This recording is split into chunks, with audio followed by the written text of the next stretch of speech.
For more than a decade, Saturdays and Illegal Curve have been synonymous with one another. With insight, analysis, and interviews regarding the Winnipeg Jets, the Manitoba Moose, and all around the NHL, here are Dave Minuk, Ezra Ginsburg, and your host, Drew Mindell. The Illegal Curve Hockey Show starts now. Good morning, Winnipeg. Good morning, Manitoba. For all those joining us live this morning on our YouTube channel and all of our social media platforms, we say good morning, universe, and welcome to the Illegal Curve Hockey Show. Alongside Ezra Ginsburg, Dave Minuk going to join us shortly. We welcome you to this morning's edition of the program, getting ready to talk about the Winnipeg Jets for the next couple of hours. And we're going to start with a bang this morning by welcoming to the program our very good friend, JP Vigier, joins us on the show to talk about the Winnipeg Jets. JP, no better way to start the morning and start this Winnipeg Jets game day than by having you join us for some Jets talk. How are you? I'm good. Thank you very much. And let's be clear, the morning started a couple hours ago, right? You guys been up at it, a couple workouts, we're ready to go. No, we're all dads, JP. We all get up at like 6 or 6:15. I'm not sure about Drew, but my son Ruben is almost always in our bed at like 5:30 in the morning, and then we have to give him a cell phone or an iPad or something. But who needs Dave Minuk, JP? We got you. I don't think we've had you on since the radio days. No, it's been a long time. Our schedules have not matched up. The Saturday mornings we're usually busy getting on the ice. My house is a little bit different. I got older kids, so they're sleeping right now. So my house is normally pretty quiet in the morning. Yeah, that's something I think both Ezzy and I are looking forward to. My daughter's getting to that point where she sleeps a little bit later than my son, but same thing. It's nice when they begin to sleep in a little bit, have a little bit of time to enjoy that coffee before getting right into the chaos of the day. Yep. JP, speaking of chaos, the Winnipeg Jets' performance on the ice as of late can charitably be described as chaotic. Certainly, the performance has not been up to snuff. The standard that they set early in this year has not been found for the last 2 weeks, 3 weeks, maybe even a little bit longer if you want to go that far back. What would your level of concern be? Is there something here that is raising red flags for you, or is that something sort of a function of a long season and maybe this is just a bit of the doldrums as part of that long season? See, all of the above. I think there is concern, right? Like, I think this is the hardest part of the season. Guys coming out of the All-Star break, they're in a, let's call it a cushy place with some room behind them to wiggle around. And then you look at, okay, we've got new players, we've got guys coming off injuries. The chemistry seems to have not been quite as quickly to come back as it was at the start of the season. And the D-core hasn't really pushed offensively like we've talked about for the whole season. So I think you're looking at different points, and all those little subtitles come together and make one big problem. Well, JP, when I texted you earlier this week to come on, I asked you if it was okay to ask you about the power play, and you graciously said yes. I don't think it's necessarily something that you would love to talk about. I mean, at this point, it's almost absurd how much the Jets are struggling. And I am one of those people that think that, the Jets will get this turned around and they'll start scoring some power plays simply because they have so many talented players like Connor and Ehlers, Scheifele, Velarde. I mean, Perfetti, Morrissey, the names go on and on and on. And, I caught you when you were on Winnipeg Sports Talk talking about the power play. And that was right around the time where the Jets turned it around. So in your mind, is this kind of some of the old habits creeping back? Like, what are you seeing that is making the Jets power play so unsuccessful right now? Well, a couple things. We're seeing a slow, lethargic power play that second guesses a lot of decisions. The power play's got to run on some sort of rhythm. You got to go pass, find, put a puck on net, puck retrieval, hit a seam. But there has to be, I want to call it a dance to it. And we're seeing a player get the puck, hold on to it, look, hesitate, make a pass. Well, we're talking only fractions of seconds, but those fractions of seconds allow the penalty killers to get into position. Okay, now let's make the next pass. Hold, look. Okay, I don't like my look, I'm going to pass. Well, the PK just kind of shifts and holds and moves. You have to make the penalty killers move and get uncomfortable. Step one. We're not doing that, right? The puck has to go bang, bang, bang, attack the net. It doesn't have to be a perfect shot, but once you get the penalty kill to come down in front of the net, then you'll open up the lanes and the seams across. So right now, it isn't second nature. They're not hitting their routes. The timing's a little bit off on that in the offensive zone. And then they got to make the plays, right? Right now, it's in their mind. It's, okay, we got to look for the perfect play. Let's be clear, the perfect play is never there. So to me, the steps you're going to look at to gain speed, you're not going to flip the switch and say, okay, today the Jets are going to go 2 for 3 on the power play because they passed the puck and shot it, right? There has to be pieces of that puzzle that start to build consistently to eventually get to the successful part. So now let's see, the puck movement has to go and the puck's got to get to the net. Will they score? Hopefully, right? You might get that, but right now we're not seeing that consistently, so they're not going to have success consistently. The pieces of the puzzle have to start to apply itself, and then the snowball takes place. You can't just say, shoot the puck, get in the zone, shoot the puck, shoot the puck, shoot the puck. It doesn't always work that way. Shoot the puck. Goalies are good. You need traffic, you need puck retrieval, you have to make the goalies work, you have to make the penalty killers work. So it all has to come in, and piece by piece, it has to get better. So the first step is move the puck, get pucks to the net. Yes, but it has to be at the right time and at the right situation to allow for puck retrievals, not just a shot with a save and then the deadly face-off that we lose and the puck goes down the ice. So there has to be some symmetry to it, and it'll take some time, but pieces of the puzzle have to start to add up, and I think that's the big thing. JP, when you're watching this team, and when we've watched this team over the last 2 or 3 months, defensive structure was really never in question. I mean, for a vast majority of time, they hadn't even allowed a third goal unless it was an empty net goal. The last few games now, we've seen 4, 4, 4. Are you seeing that same commitment to defensive structure that we saw from December till late January? We're seeing pieces of it. We're not seeing all of it. What we really saw when they were in the height of their goal allotment, or the bottoms of the goal allotment, was that they were not playing in their zone.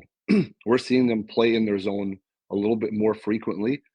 So they're getting worn down defensively, and that's when the chinks in the armor start to fall, and you see pieces of openings and guys missing assignment. What we really saw early was that puck was in, puck was out, right? And they didn't spend any time in their zone. That's why they're not getting scored on. Pretty simple. Puck's not in your zone, you're not getting scored on. So now, the forwards aren't getting back to quite the same speed to help the D. The D aren't helping the forwards. There's a little bit of space in between both. So now there's an opening for the offensive other team to make plays, and that's where they're really getting lost. I think this has to come together. And you haven't heard Rick Bowness talk a lot about the D getting up ice, but to me, when the D get up ice, their gap is so good, teams are allowed to get into the zone. Right now, the D have maybe been worn out from playing 5D for a little bit, and now there's a little bit of space between, and the forwards aren't quite as tight to come back. So the 5-man unit has a space as opposed to being intertwined like this, and that really creates holes in the defensive structure, but also holes in the offensive structure of the Winnipeg Jets.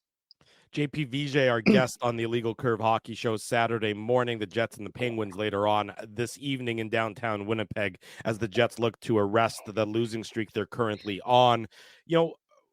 In baseball, when you're in a losing streak, you have an ace you can rely on, and you hope that ace goes 7 innings and sort of drags you out of that losing streak. In hockey, it's not obviously the same. There's not that individual sort of who can carry a team on their back. That said, JP, if you're looking for one player to sort of maybe drag the Jets out of the muck that they're currently in, who do you think that one player is going to be? Ooh, that's a good question. On any given night, that can be anybody. Mm-hmm. I have two.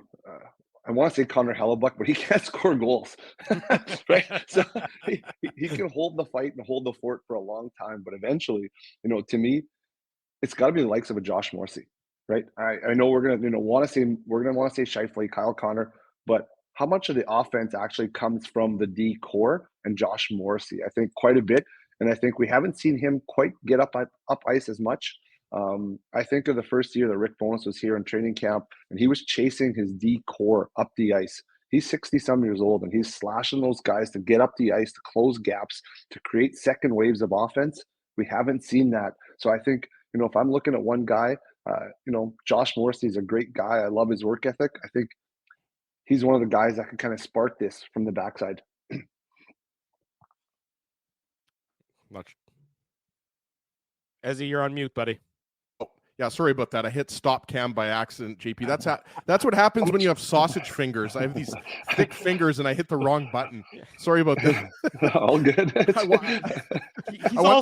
He's also eating sausage off air. So it really makes I was gonna say, what's going on there? Yeah, I had peanut butter earlier for breakfast, so I've got peanut butter on my fingers. That's why they're sticky. But no, I wanted to ask you about Sean Monahan, because obviously it's only been a couple games.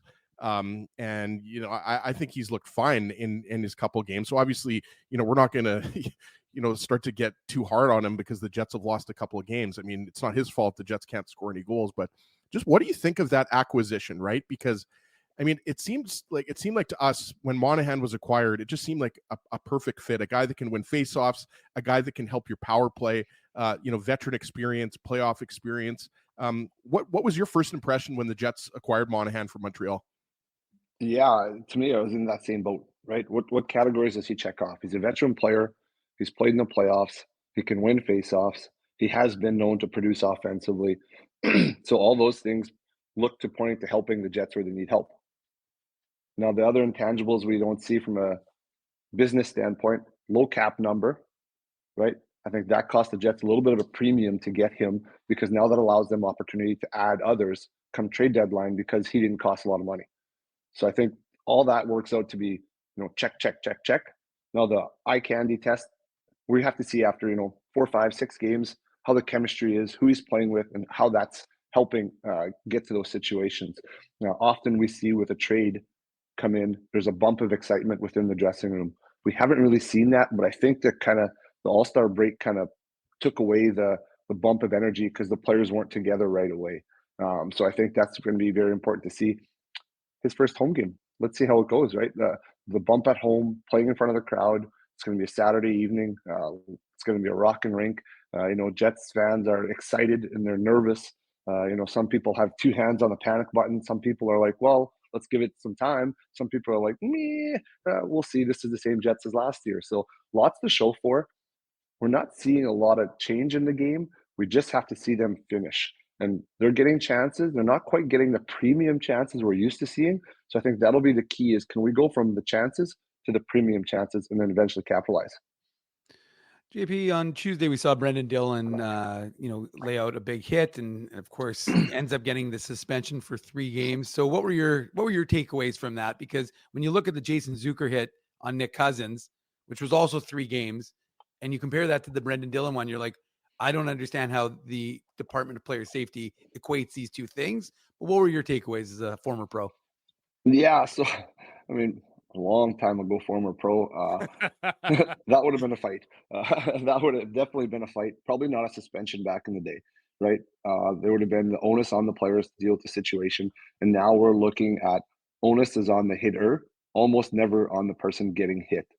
I think there has to be a balance on that. I think it's impossible to have a hit to the head is an automatic 5 games. This is this because every situation is so different in hockey. It's not like football where it's scripted, and things like that. Hockey, just with the pace of play, the chaotic nature of the game doesn't allow for, okay, this is an automatic 2-game suspension. This is 4. This is 5. Then you have to take in the history of the player and so on and so on and so on and so on. So I think, I thought it was going to be 2. When they said 3, it didn't really surprise me. He hits the guy in the head. Yes, the player's lunging. He's smaller, and so on and so on. But the pace of play, and Brendan Dillon plays with that edge, and that makes him who he is, and very good. That's going to happen on occasion, right? I wasn't that surprised. The contact is to the head. The player goes flying. The helmet's off. So I think all the sum of the parts lead to somewhere between 2 and 4. I wasn't surprised. 3, it's kind of the happy medium. Coaches want those players to play on the edge like he does. So are they mad? No, they're disappointed. They won't have him in the lineup, but that's going to happen. JP, you mentioned JP Vijay, our guest on the Illegal Curve Hockey Show. You mentioned the trade deadline in answering the Sean Monahan question, which you said, astutely, the Jets still have room and cap space to make another move. And a lot of people are talking about a move on the back end. I personally would rather see them sort of maybe shore up another winger position. from your perspective, which should be the priority for the Winnipeg Jets? And then sort of an addendum to that question would be, how does Ville Heinola factor in on the Jets back end if it's, vis-a-vis a potential acquisition? I'm going to reserve my answer for another couple weeks. Okay. I need to see 2 more weeks of what the Winnipeg Jets need. Right now, if they continue to slump offensively, you're going to look to, try and add another forward. I think if things go like they should and the Jets come back to where they were, do you add a depth forward and a depth defenseman? I think, or are you able to swing and bring in, a right-handed defenseman who can maybe be a little bit more consistent offensively to help relieve some of the pressure off Pionk and Morrissey? I think that's what you have to look at as well. But what's the cost and what's the time? Ville Heinola. This is the question for everybody right now. Would you like to see him play? Yeah. He hasn't played a National Hockey League game in 4.5 months. You cannot just come into rhythm, especially as a younger player, into the National Hockey League at stretch time where weekly the pace of the game is getting thicker, heavier, meaner, faster, more intense, and just slide right in like there's no problem. I think that is a big obstacle to overcome. And especially the Winnipeg Jets are looking to push into a top 3 playoff spot. I would assume ideally they want to be in the number 1 or 2 position because playing on the road against, I believe, is it Las Vegas right now if the playoffs started, would not be an easy matchup, or Dallas, pardon me. Dallas, but yeah. I think, sorry. So I think you're gonna have to push for that at least second spot. If not, if you can, catch into that first spot, which is really tight. So I think long-winded answer is I got to see more. Like, what are the needs? Are they struggling defensively? Not really. They're not giving up a lot of goals. There's some missed assignments. They're not scoring a lot of goals right now. But is that a byproduct of all the pieces that have kind of come back, or are we just waiting to see? If the Jets hit that streak where they play again and they play their game, you might just look to add, a number somewhere 4, 5, 6, 7 defensemen, because I think right now Logan Stanley is a very good, 5, 6, 7, but he doesn't have a lot of experience either. Poor guy hasn't played this year. What's he got? Like 10 games. So hard to find rhythm, and the big guy needs to find rhythm. So how do they do that? I think Ville Heinola, unfortunately, unless there's a major injury to Morrissey or Pionk, you can't have him come into the lineup and be 5 or 6. What's he going to do? Right? Flip pucks out. That's what Schmidt's doing.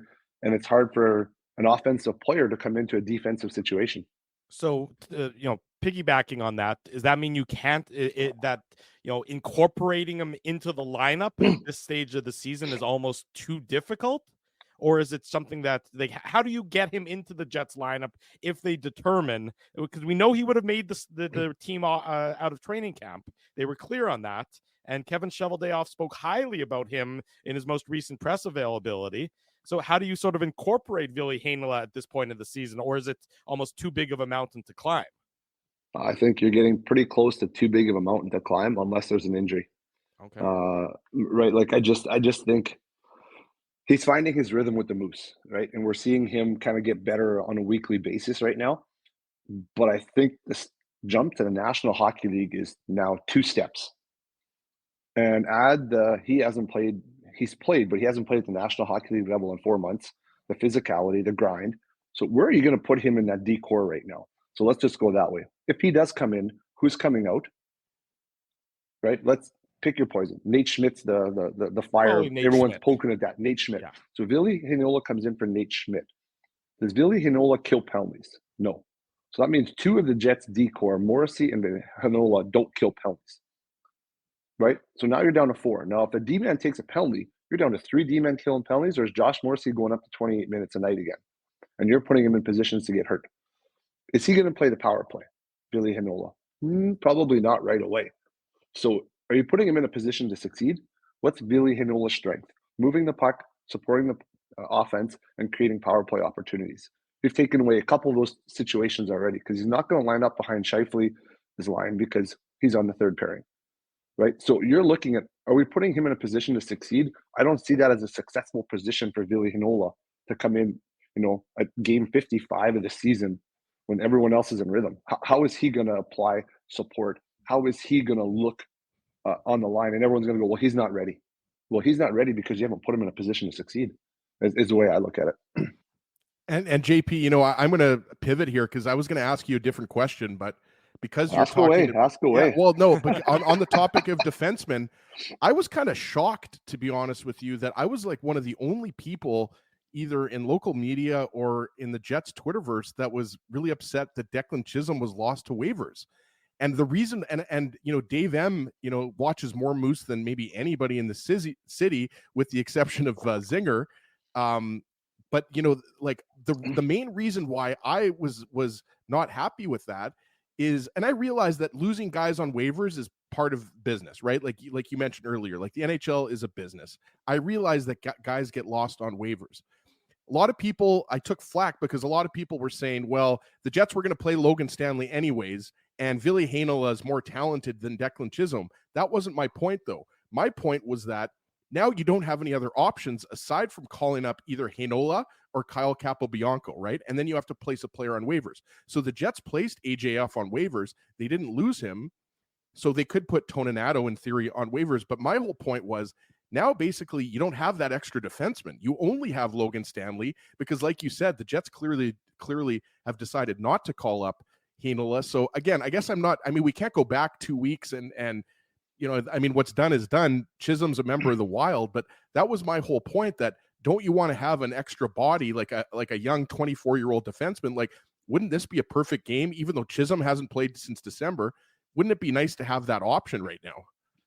You're playing the Dallas Stars in Game 3 of the first round of the playoffs, Izzy. Are you bringing in Chisholm or Stanley? Yeah, no, I see your point, right? Like, and that was what I was trying to say. It wasn't for why Stanley? Hold on though, Drew. Hold on though. Why Drew. Stanley? Look at Dallas. They're big. They're physical. They're mean. What's Chisholm going to do? Thing. But, but my point, JP, was that it wasn't a Chisholm versus Stanley thing, because I get it. Like, they're different players. Like, you're right. And I mean, you know better than I do. I mean, you got to have a guy that can kill penalties, and obviously Chisholm probably wouldn't kill penalties. So Stanley is a better replacement with Brendan Dillon suspended. But my whole thing is, like, the Jets they put themselves in a position where they don't have any extra bodies. It's basically Logan Stanley, or, you know, you call up Kyle Capobianco. Understand, agreed.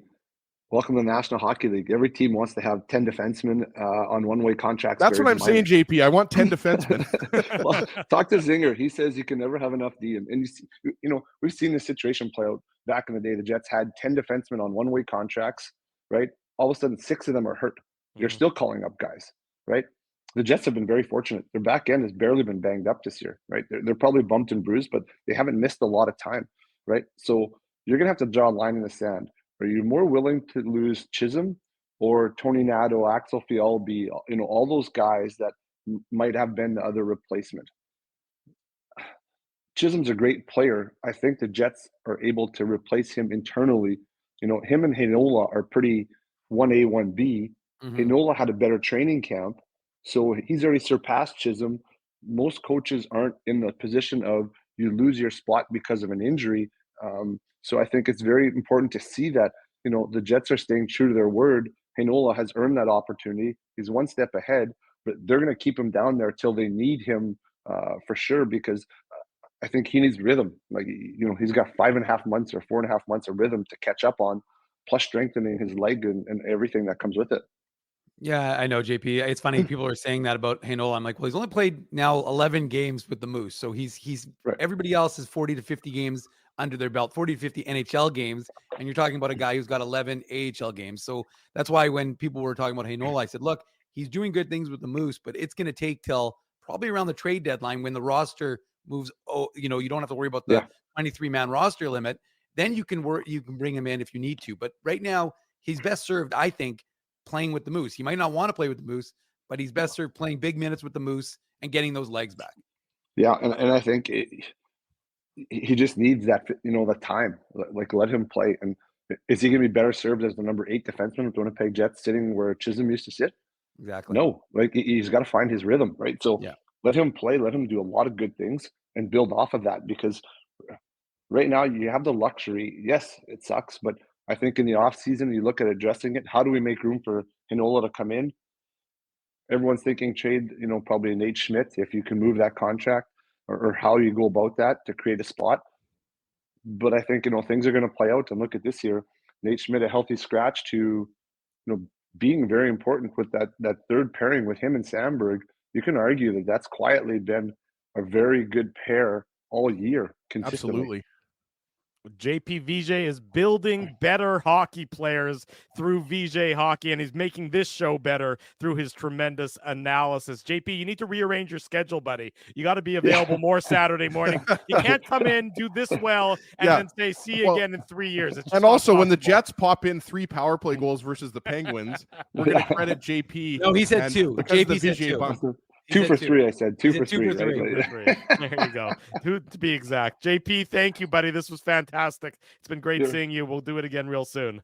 You're welcome, guys. Talk soon. Thanks, JP. There he goes, JP Vigier, joining us this morning on the Illegal Curve Hockey Show. Just a fantastic way to start this Saturday morning I miss edition of seeing the program. JP. We used to see him all the time back in the TSN 1290 days at the rink. There's no better guy, and he's a Hockey Canada skills certified coach. I get to deal with him a little bit with Hockey Manitoba, and he's just a great human being. Well, speaking of great human beings, speaking of TSN, last year was our 15th year anniversary. Yep. Right?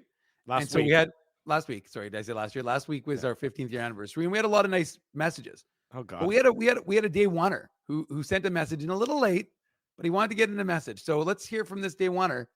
Speaking of TSN 1290.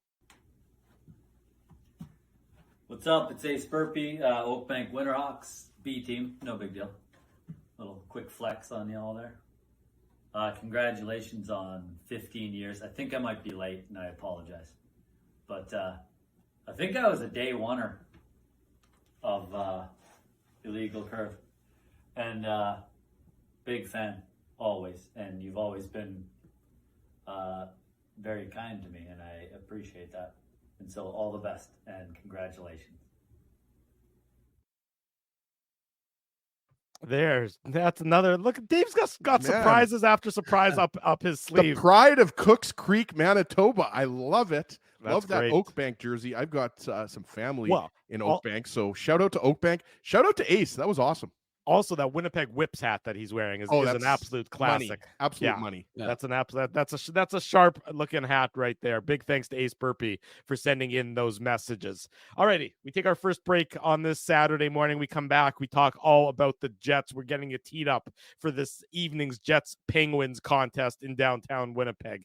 Dave Manuke's in the top right. Ezra Ginsburg's in the bottom middle. I'm your host, Drew Mandel. It's the Illegal Curve Hockey Show. It rolls on this Saturday morning. Bottom of hour number 1. Welcome back to the Illegal Curve Hockey Show. Drew Mandel, Dave Manuke, Ezra Ginsburg with you. Later tonight, the Illegal Curve post-game show after the Jets and the Penguins, the rematch of Tuesday's Jets loss in Pittsburgh. Post-game show right around that 8:45 p.m. or so mark. It's a real sweet spot right there. That's when Dave and Ezzy are going to drive the post-game bus and talk about everything to do with the Jets and the Penguins. And that bus is going right off the cliff. Yes, the alternate. It's the director's cut of Speed, where everyone just blows up instead. Yeah, well, I got to give you guys props. I mean, you handled the last 2 games really well. I mean, they were obviously, both tough losses. Jets fans weren't happy about that. Drew knows this, and you, Dave, you know this. Like, we were going through the stomach flu. We had a very crappy week at the Ginsburg home. Pardon the pun. Yeah, so we're exactly. It was coming out all orifices, Drew. Unfortunately, Hey, Drew, come Nobody on. needs to know that. The Come on. family show here, Well, no, Ez. it's Come all on. good now. I took some anti-diarrhea pills, so I'm Lovely. better. No. Why are you in my home right now? No, I'm good. I mean, I'm good now. We could have figured this out without the I think you were. specific I think details. when once you did the stomach issues, that would have been fine. Everyone would have figured it out. Yeah, we were able to piece things together there. We're pretty smart. You Look, guys thank know you for me. After sharing. 15 years, you should know that I'm always going to take it that extra step. Yeah. Right? Overshare Ginsburg is what we call him, is I think. But yeah, I'm glad you're feeling better. Yeah, so don't say that ever again if you don't mind. No surprise, Connor Hellebuyck going through the morning routine for the Winnipeg Jets. He will be the Jets starting goaltender tonight as they look to get off the schneid. It has been rocky times for the Winnipeg Jets as of late. Let me ask you guys this. I mean, I sort of asked JP about that in that interview. Who are you pointing to on the Jets that is going to need to be the driver? Somebody needs to, grab hold of the steering wheel and say, no, we're not going to continue careening down this path. We're going to take the fork in the road and go up a different path that's a more successful path. Who needs to be that person? Is it Josh Morrissey? Is it Mark Scheifele? Like, who needs to be the person who leads this Jets team out of the doldrums? Well, and JP touched on this, right? It's usually, different players on any given night, right? But for me, it's the line of Scheifele, Ehlers, and Velarde. That's what we're expecting, right? Well, I don't know. What are we expecting for the lines at this point in time? We'll find out in the next 5 minutes. I mean, the only thing that's probably certain is that Scheifele and Velarde are going to be on the top line. But, I mean, doesn't it have Well, hang on. There's another typical Ginsburg guarantee. According to our buddy John Liu, Connor, Scheifele, Ehlers are skating together right now. There you go. Okay, so then it's the Connor, Scheifele, Ehlers line. It's the Jets' top line. It's the big boys, right? Yes, Mark Scheifele, is the guy. He leads the offense. I mean, guys, I think nothing was more clear than when Scheifele was out of the lineup and the Jets offense struggled. Now Scheifele's back, and they still have been struggling to score goals. I personally believe, and I mean, the Ginsburg guarantee has haunted me, talking about the old TSN 1290 days with Vigier, when I called Todd Richards winning the coach of the year, and then he was fired 2 weeks later. My Ginsburg guarantee has been haunting me. So I'm not going to give I don't do Ginsburg guarantees anymore, but I am predicting that the Jets turn this around tonight. And I'll tell you why I think they're going to turn it around tonight. The All-Star break and the player break came at the right time for the Jets in terms of getting some of those banged up bodies healthy, right? We knew that the Jets were dealing with some injuries, but I think you can't, I always say this to Dave whenever we're watching games. You can't take context out of it, right? The Pittsburgh Penguins are a hungry team right now. And I've listened to some of the post-game show. I know you guys think when I am not on the post-game show, I don't listen to it, but I actually kind of creep, on the outskirts and I watch it, but I don't enter the chat. I just cuddle up in my bed under the sheets and I watch the post-game show. And you guys mentioned this. You said that the Penguins are a hungry team. And I'm not sure how many people saw that in Marc-Andre Fleury's 1,000th NHL game, the Penguins lost to Minnesota yesterday. 3-2. So they're even more hungry because what are they, Dave? 5 or 6 points out of a wild card spot right now. They do have games in hand. Drew's giving me the 5. I don't think he's giving me the middle finger there. So he's giving me 5 points. The Penguins are back with, I think, 2 or 3 games in hand, right? Yeah. They're hungry. They have 2 games in hand of Detroit, right. But you make a point there, Ezzy, about yes, they're hungry. Look, they're on the second half of a back-to-back, so this is another prime reason why the Winnipeg Jets, who have not had any back-to-back since the All-Star break, it's been a very reasonable week in terms of workload, should be able to try and take advantage of an opponent that played last night. Now, remember, I believe when Philly was here. Whether that been 3 weeks ago, 3 Saturdays ago now, they were also on the second half of a back-to-back, if I'm not mistaken, and the Jets weren't able to do anything there. This is now a fully healthy and Jets they beat Minnesota the previous night. Right. Because that's, as we know, that's a common thing for teams to come in because Minnesota's a 1-hour flight or whatever. Drew flies around internationally more than I do. Yeah, but on my private jet, it's quicker than exactly than flying regular travel. Yeah. I just fly in the bathroom. Actually, I just sit in the bathroom the whole flight. And no, but I think the Jets are going to turn this around because of the way they came out. And you guys obviously talked about it on Thursday night because of how bad that first period was. And I caught Dylan DeMello's post-game interview when he said, yeah, I mean, we didn't like the first period when we went down 3-0, but the second and third periods we controlled. The problem was the Jets were down 4-0 in the third period, right? Yeah. So I think the Jets are going to come back because they're going to be at home. They haven't played at home in a long time. And I think they want this to end now. This is the first 5-game losing streak of the season for this Jets club. And I don't think they want this to continue. Obviously, guys, they're going to have some days between games, right? They've got the Sharks on Valentine's Day. Dave and I are going to go to that game on a date for Valentine's Day. And then we're going to do the post-game show. That's beautiful. It's beautiful. And we're going to eat a heart-shaped pizza from Boston Pizza. Spency and I are also going to eat a heart-shaped pizza from Boston Pizza. I'm going to have a couple of them. So make sure you get one on Valentine's Day. But I think this is going to end here, guys. Like, you guys were joking about the panic button and everything like that. JP was saying that, the panic button is close. But Dave, I really think the Jets are going to turn this around because I know that they weren't happy with those 2 games against the Leafs, specifically the last game at home, because we talked about it at Boston Pizza. Shout out to one of our best sponsors. They were the Leafs, that is, were badly outplayed by the Jets. The Jets just couldn't beat Ilya Samsonov. The game at home between the Jets and the Leafs, the second game, the Jets didn't play well. So I think all of these factors are going to basically lead to the Jets. And obviously, I don't know what's going to happen, but I don't like the first period. I don't like the way they came out against Philadelphia, and they know what they have to do. So, Drew, you asked, which player, really has to step it up. I mean, there's a lot of players that do, but it has to start with that top line of Scheifele, Connor, Ehlers.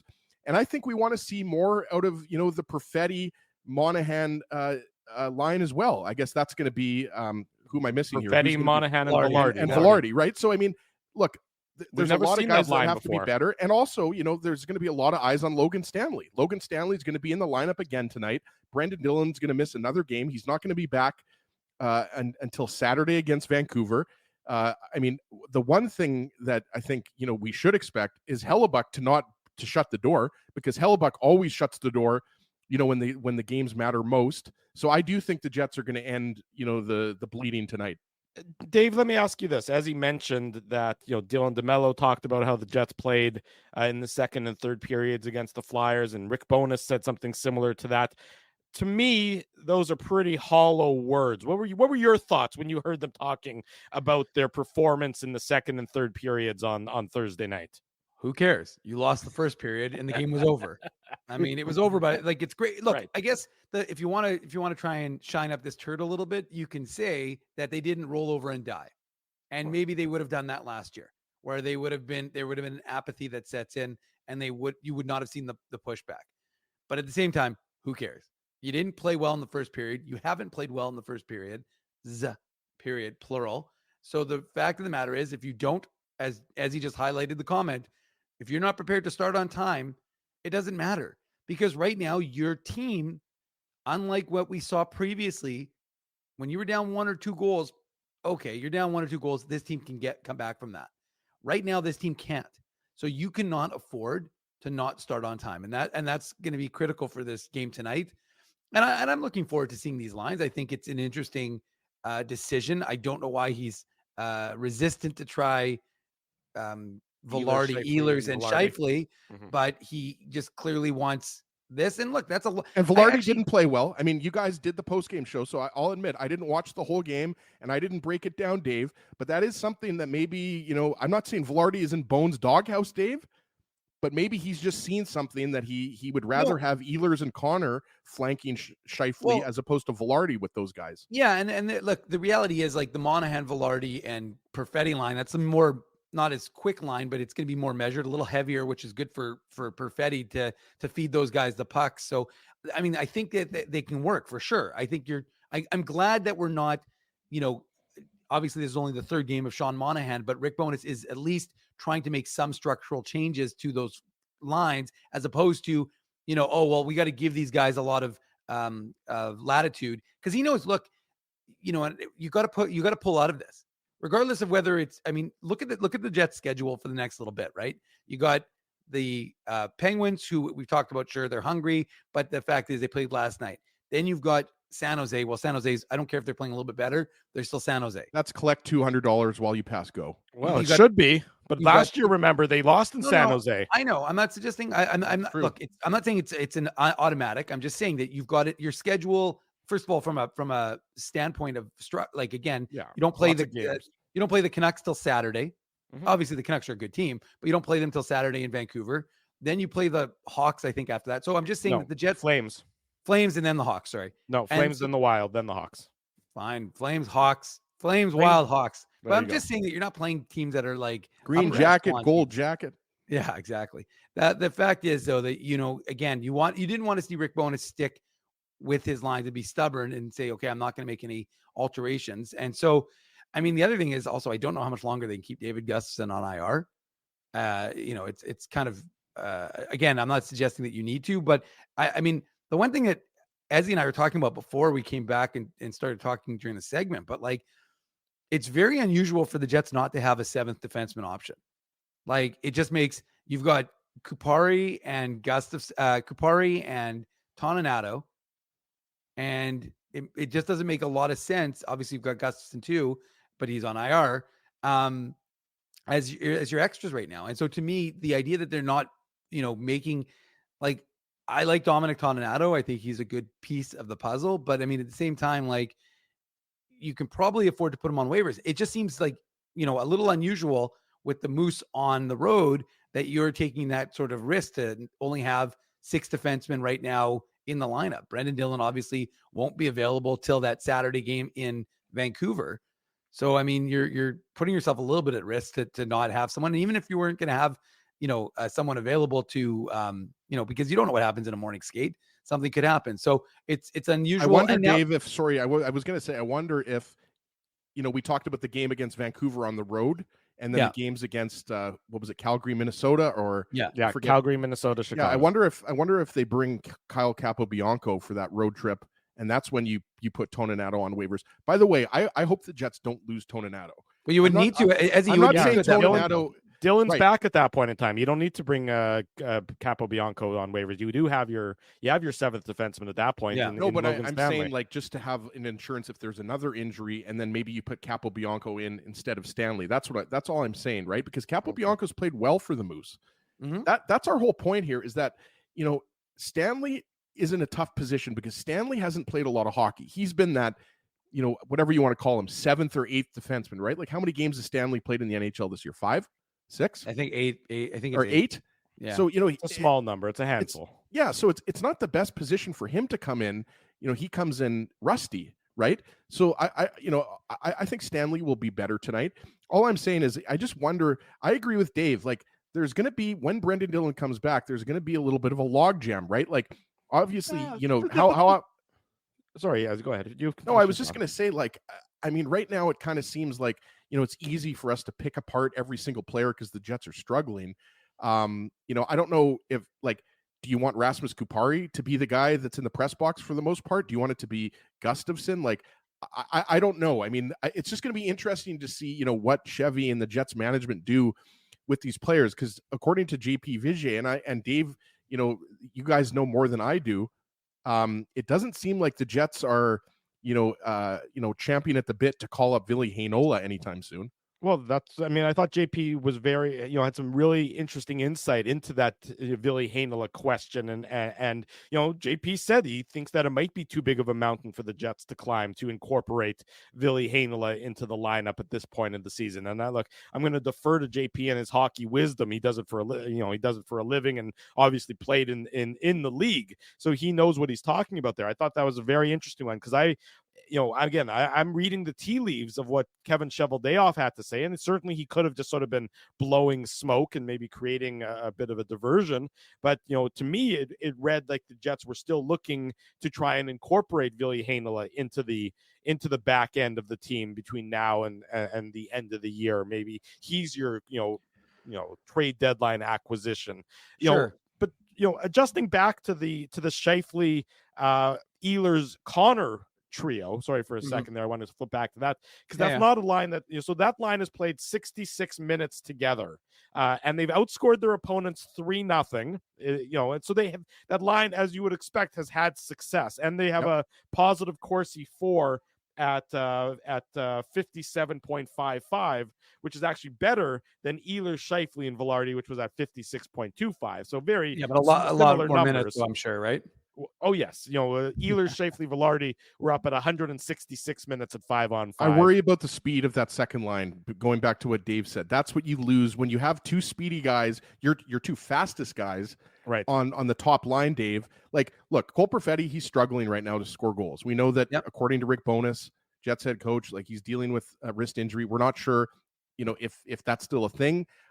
I'm expecting Perfetti to start playing better. I'm a big Perfetti guy. I know Dave is too. I mean, he's having a good second year in the NHL. Not worried about Cole Perfetti. Not worried about Sean Monahan or Gabe Velarde. I'm a little bit worried, though, about the lack of speed on that line. I'll say that much. I think I understand why Bones is going to Scheifele, Connor, Ehlers, Dave, but I still think that the line that you want to go to is Ehlers, Scheifele, Velarde. Yeah, I agree with you, Ezen, and that to me is the one that has worked. I mean, during the streak when the Jets were piling up points, that was the line that was working so well for you. And I understand that you want to get Kyle Connor going, and he's, you're probably your best pure goal scorer. But at the same time, again, what is the line that really kind of drove you when you needed success? And that was the Scheifele, Ehlers, and Velarde. So, I mean, again, like I said, we'll see what that second line can bring. It's an interesting change up, but at least they did make a change. At least they said, okay, we don't like what we've seen after 2 games. And to me, this game has the opportunity to, sports is all about narrative, right? And it's funny how since December 12th till sometime in January, the Jets were a juggernaut that could not be brought down. And now in the last couple of weeks, because obviously it's stretched through the player break and the All-Star break, the Jets are just a terrible team and blow them up. And this is who they are. And they stink and da-da-da-da-da. So I think that they can flip the script a little bit tonight. They can get that good feeling. They have to have a good start. Tonight, the start is absolutely critical. There's no excuse from this team to starting slow. There just cannot be. So if they start slow again, like, that's on the coaching staff, that's on the players, that's on all of them if they have a slow start. But my expectation is that they won't. The crowd. I don't think so either. I really don't, guys. Like, I think there's way too much talent and there's way too much pride. And I also just think that there's a different mentality on this team. Like, I'm not sure if you guys mentioned this, because like I said, I only caught part of the post-game show. I was obviously praying to the porcelain gods as well. We get it. You don't need to keep saying it. We get it. It's funny. Naomi mentioned that yesterday. She's like, why do you keep saying we're sick? Because I'm like, we are sick. We're dealing with this. Anyways, I don't think that we're going to see a repeat of what you saw in Philadelphia, whether that's Eastern Pennsylvania or Western Pennsylvania. That's Eastern Pennsylvania. Eastern Pennsylvania. There you go. I think that the Jets know that they need to turn this around. And I know that, when you have so many guys right now that are struggling to score goals, I also think, Dave, not only are the Jets going to have a better start, I think the Jets are going to get some of those goals that we were seeing earlier in the season, right? Going to the net, Niederreiter bangs in a rebound, right? We might see a goal from an unlikely source. Like, you might see a guy like Dylan Sandberg. That would be Niederreiter, since he hasn't scored in like 14 or 15. Well, yeah, but you know what I mean? Like, obviously, everybody knows the big boys are the ones that get paid the big bucks to score the goals. But the Jets have to go back to what was making them successful earlier in the season. And this part I did hear on Thursday night's post-game show. It was 4 lines coming at you in waves. Let's see that aggressive forecheck. Like, get in there. Let's see pressure, hunt the puck. Like, let's get back to the fundamentals that were making this team successful. You don't have to score. All of your goals don't have to be beautiful goals off of the rush. No. Like, get the puck back to the point, get a shot on net, get the second chances. Like, we're not seeing the second chances from we're this not Jets seeing the team. same net front presence, in sort of both aspects. We're not seeing the Jets crash the net offensively, and we're not seeing the Jets protect the front of the net as well as they had been, previously. Now, on Thursday, Thursday was just an abject failure. It was an all systems failure for the Winnipeg Jets. Tuesday, it was a special teams failure, something that we've talked about, ad nauseum this year. But the Jets, Thursday's game was just so discombobulated. The team just looked like they had no cohesiveness and no approach. It was, they chip a puck in, chip and chase, but the chase would be useless. The chase was half a step behind or a full step behind. And when you're behind on the chase, if you have to chip and chase, then it's an easy clear out. It's an easy puck retrieval and zone exit. That's why there was no the approach that the Jets had on Thursday night was just so ineffective that they can't you can't just replicate that. That's an easy win for the Philadelphia Flyers on Thursday night, and it was largely because of the Jets' performance themselves. The Jets just made it easy on their opponent when they were succeeding earlier in the year, the few weeks ago. They were a difficult team to play against. They were hard to play against because you chip and chase, and that defender knows he's about to get plastered through the end boards legally. because the Jets are that aggressive on the forecheck, and the Jets are likely to win the puck battles. The Jets haven't been winning those puck battles as of late, and that's where I think you need, once the Jets get back to winning those puck battles, then I think all the other success, the goals, the fancy plays, the highlight reel, performances, that comes from winning those initial puck battles. And like Dave said, Dave, you get in here because according to Kenny's water bottle, I was talking for 10 minutes straight. But that's why I think you make a good point. When you're in a losing streak, which the Jets obviously are right now, that's when I think a good start is even more imperative, right? Yes. Like you can't wait 5 minutes, 10 minutes, one period to get into this game. You get that Lowry line out there that's been so good all year. You get Lowry, Niederreiter, and Appleton out there. You dump the puck in and you lay a body check. You get stick check, like get the cycle going. Make it uncomfortable for those Penguins defensemen. Like get all over them. Get a shot on net. Who cares if it goes in? Get some second chances. Set the tone early in this game. That's what the Jets have to do. They also have to hit the net. They too many of these shots are going wide, and they're really just limiting their dangerous opportunities because the guy in front is useless because the puck doesn't even hit the goaltender. So they got to start hitting the goal. They got to start hitting the net with some of these shots. But yeah, as he's like, it's absolutely imperative to have a good start to get the crowd into it. You want to get people excited. This is, again, there hasn't been a lot of hockey in Winnipeg of late. The Moose have been on the road for, I think, 7 games now. And tonight's the 7th game. They've been on the road of 9 straight. The Jets haven't played here a lot because, of course, they were on their player break in their AHL, their All-Star break. So the fact is, the fans are going to be hungry. They're going to be excited for something, and they're going to want to see effort, right? That's all this. Again, Drew and I talked about this on Thursday. If you go out and you put out an effort and you lose the game, it's one thing. But to be lackluster and look, Rick Bowness has not run these guys hard, right? You didn't have a practice on Wednesday. They canceled practice Friday. So, I mean, you had practice on Wednesday, but the point is that the schedule, you're coming off of a player break. You're not overly taxed. This has not been a difficult run, so again, and you have no practice tomorrow. So these guys have to put it out there. This, again, a poor effort is just not going to be acceptable because, first of all, you need it for your own psychological benefit. You cannot, continue to have this lack of success. And that's a Captain Obvious statement. But more importantly, you've got a whole fan base that is, and even we as pundits can say, well, this team is not last year's team and go through it. But the muscle memory of last year in the second half collapse and the post All-Star break collapse, and again, what's the narrative's the same, right? You lost Nikolai Ehlers early in the season. He comes, you're doing well. All of a sudden you get the player back. You're like, oh, we're at full health. This should be good. Then you go into your slide. Well, same sort of thing, right? Kyle Connor, gone for 5+ weeks, comes back. Everything should be great. You're going into the slide. So you need to start to erase that possibility. And again, like as he said, if you get the win tonight and you can you win 4 of the next 6 potentially, no, that narrative is gone. But until you can kind of show that this is not the same as what happened last year, folks are rightly going to be like questioning, is this just a repeat of what we saw last year? And that's going to be very disappointing for fans. I'd agree. Jets will try and get back on the winning side of the ledger later on this evening against the Pittsburgh Penguins. We head to break. When we come back, more Jets talk.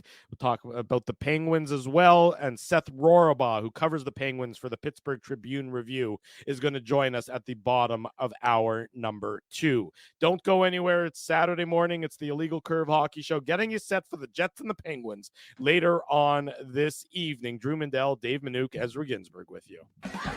Keeping Winnipeg laughing for over 30 years. Rumors, Canada's longest-running comedy club, bringing you the biggest laughs from the best comedians on the planet. Jerry Seinfeld, Chris Rock, Jon Stewart, Dennis Miller, Brad Garrett, the greats, and all the up-and-comers too. When was the last time you laughed out loud? Make it a great night out with friends, or book your office or birthday party. Even a fundraising event at Rumors. Get all the details and dates on upcoming shows at rumorscomedyclub.com. Whoa, Ezzy, everything okay? You look stressed. Of course I'm stressed. We're moving, the house is upside down, the kids failed miserably at packing the fine china, and my life is in chaos. Chaos. Yes, that does sound like a problem. What am I going to do? Ezzy, relax. Rolly's Transfer Moving and Storage is the answer. With 60 years of experience in moving Manitobans and a track record of exemplary customer service, one call to Rolly's and your stress is gone. No job is too big or too small. Just visit Rollies.com and they will take it from there. Thanks, Dave, and thank you, Rollies Transfer Moving and Storage, online at Rollies.com. Hey, Drew. Ezzy, whoa, what a smile! Yeah, I got my crowns done at Linden Market Dental Center, and they whiten my teeth. I see. They're so bright that every time I smile, they go... We have hockey tonight. Do you have a mouth guard to protect those pearly whites? I sure do. Whoa, they even ting through the mouth guard. Linden Market Dental Center covers all your dental needs from restorative to cosmetic dentistry and will fit you with a sports guard for that active lifestyle. 877 Waverly. See lindenmarketdental.com.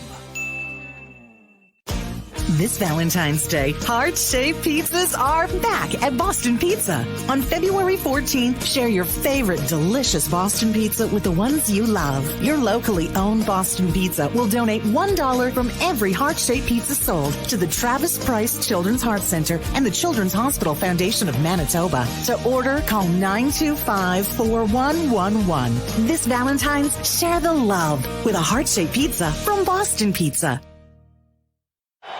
We did it again! You're on fire, man.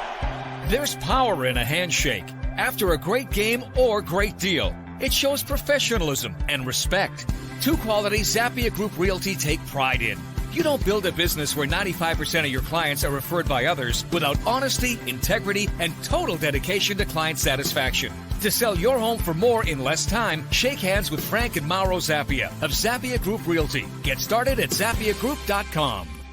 Hour number 2 of the Illegal Curve Hockey Show rolls on this Saturday morning. Drew Mandel, Dave Minuk, Ezra Ginsburg. Want to say a big thanks to all the sponsors who make this show possible. Our friends at Rumors Restaurant and Comedy Club. You know Grid Park. You can park for free with code Illegal Curve. Download the Grid Park app. Our friends at Linden Market Dental Center, Zappia Group Realty, Betway. They're going to sponsor tonight's post-game show. Tough Duck, Boston Pizza, Seagram's, Rollies Transfer, and of course, Farmery Beer, home of Illegal Curve Lager. If you're looking to tip something back tonight, number 2 Donald Street, get there, get some Illegal Curve beer. And as Dave mentioned, or as he mentioned, Boston Pizza, they got the heart-shaped pizzas on, and of course they have a promotion going on right now where every heart-shaped pizza, they contribute some portion of the sales towards the Children's Hospital Foundation of Manitoba. So you get pizza and get to support a great cause all in one purchase. So big thanks to our friends at Boston Pizza for their continued support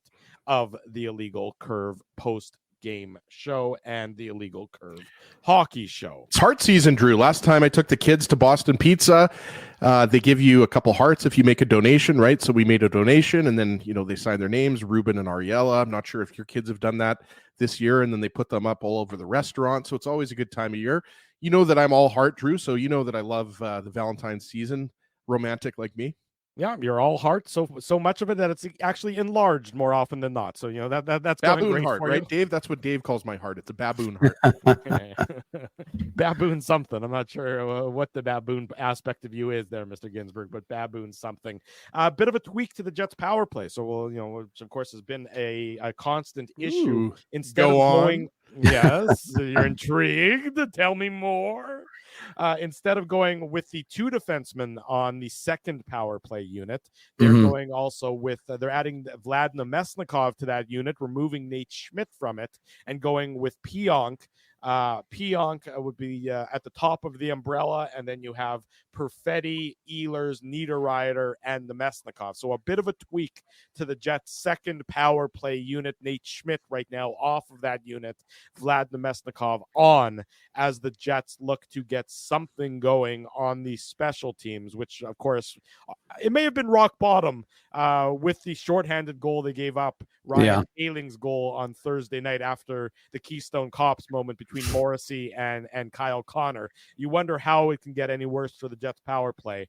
It's hard to believe it could get any worse than that after what happened on Thursday night there, Dave. Yeah. Shout out to Ken Gardner, by the way. He's in North Dakota. He's coming up for today's game. So there, you got his picture there. So if you see Ken, make sure you give him that friendly Manitoba welcome. But if he's not wearing the suit, how are we going to know? No, I'll tell you how we know. Well, because he'll be wearing an illegal curve hat, because Ken has at least from the old days. We're not talking about the more recent ones. From the old days, Ken won from the IC game-winning goal contest or the ICOT pool. I'm telling you, he won at least 3 IC Tukes that I can remember shipping to North Dakota. So He's got a nice stash. He's got the old school IC Tuke, so he could be wearing one of those. There you go. Now, as much as I want to talk about Ken and his Tukes, which I do, of course, Drew, they have to start doing something different with the power play. It's too poor on a team that has too much talent. And I know that, there was some talk about teams that Brad Lauer has been in charge of the power play and how they've been in the past. And so that's a problem for him. I mean, that's something that he needs to figure out, because that's your area, and the Jets right now are terrible on the power play, right? 1 for their last 30. When you have this much talent on a team and you're 1 for your last 30, it's inexcusable, and it's costing you hockey games. That's the problem. Exactly. This the 5-on-5 play, while there's been, instances of it falling off from what we saw when it was like elite, the fact is the 5-on-5 play, even in games they've lost, like the Pittsburgh game, for example, that they lost on Tuesday, their 5-on-5 play was good. We talked about that on the post-game show. Where they got killed was the special teams, right? Obviously the 5-minute major to Brendan Dillon really was the difference in that hockey game.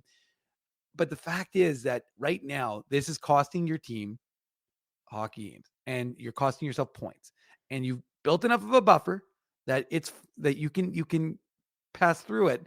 But ultimately, you need to get this resolved, because, like we said, you don't need to be a top 10 power play. I've gone through it. I've looked. Stanley Cup champion, you don't need to be a top 10 power play or top 5. But you need something. You need to be somewhere in the top 20, around 15. That's probably unlikely for this Jets club unless they go on an insane heater. That would be a pretty big heater at this point. But the fact of the matter is, you need to get down to 20th approximately, because what are they right now, Ezzy? They're 15.7 success rate. Like it's terrible. It's abysmal. They're 24th or 25th, and guys, they've been in the bottom third of the league most of the year, right? Yeah. This is what was I think Drew mentioned it, 1 for 30. Like 1 for 30 when you actually think about it is pretty appalling, right? I haven't said a word. Yeah, exactly. Well, Dave said it then. Everybody knows the number. The power play stinks right now. And Vlad Namestnikov, the thing with Vlad Namestnikov is he's got good vision and he's a good puck handler, and he's got a deceptive shot. So I can see why. And obviously, Rick Bowness has the connection, the history with Namestnikov going back to Dallas, right, Dave? So, we know Rick Bowness trusts Namestnikov on any line. He happens to currently be on the 4th line because the Jets acquired Sean Monahan. But you know what? Like, I've seen people even say put Logan Stanley in front of the net. I don't necessarily think we're going to see that happen. No, we're not. But honestly, try different things at this point. We know it needs to be. Sorry, Ezzy, let me go just ahead, interrupt you. There needs to be somebody in front of the net. When you look at the Jets power play, think about back to Tuesday in Pittsburgh. So the Jeff Carter power play goal. Where's Jeff Carter parked? He's parked in front of Connor Hellebuyck. Bumper spot. He's parked in front of Connor Hellebuyck. He's between Nate Schmidt and Hellebuyck, and he's able to move Nate Schmidt out of the way to collect that rebound that eventually leads to the second Penguins goal. The Jets don't have anybody right in front of the opposing goalie. They're set up almost on the side. If you look at where Gabe Vilardi has been often set up on the Jets power play, it's not right in front taking away the goaltender's eyes. It's almost to the side, where if there's a rebound, yes, he's probably in an okay position to capitalize, but I'd rather take away the goalie's eyes and you're still going to be in that same good position to capitalize on the rebound. To me, it's just a structural deficiency. These goalies are so good that if they see the puck, they're likely to save the puck, and oftentimes they're going to be able to save it without a rebound. Because Tristan Jarry's, by the way, going to start tonight because Nedeljkovic Yes. started last night in Minnesota. Sorry, Drew, just wanted to mention that. Yes, exactly. So Tristan Jarry, who of course had the shutout against the Jets on Tuesday night, so he's feeling good. It's incumbent you take away the goaltender's eyes. It just is. The shots, think about, defenders are so good at blocking shots that it's, you have to get the shot in at such an angle that it's almost maybe a little bit higher up into the goaltender's body than you would necessarily want it, which allows the goaltender to take it and smother it, as opposed to there necessarily being a big rebound opportunity off of a pad, necessarily, like off of the goalie pads. Yeah. To me, you need more bodies in front, not on the side of the goal, to make it, to at least just start with that tweak.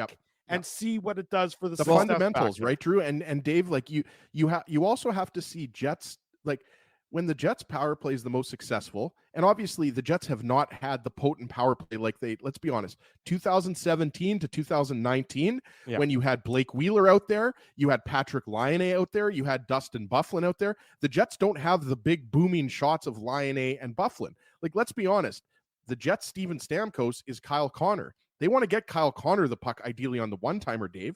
But like you said, not only Drew are goaltenders so good that if they see the puck, they're going to stop at 98% of the time.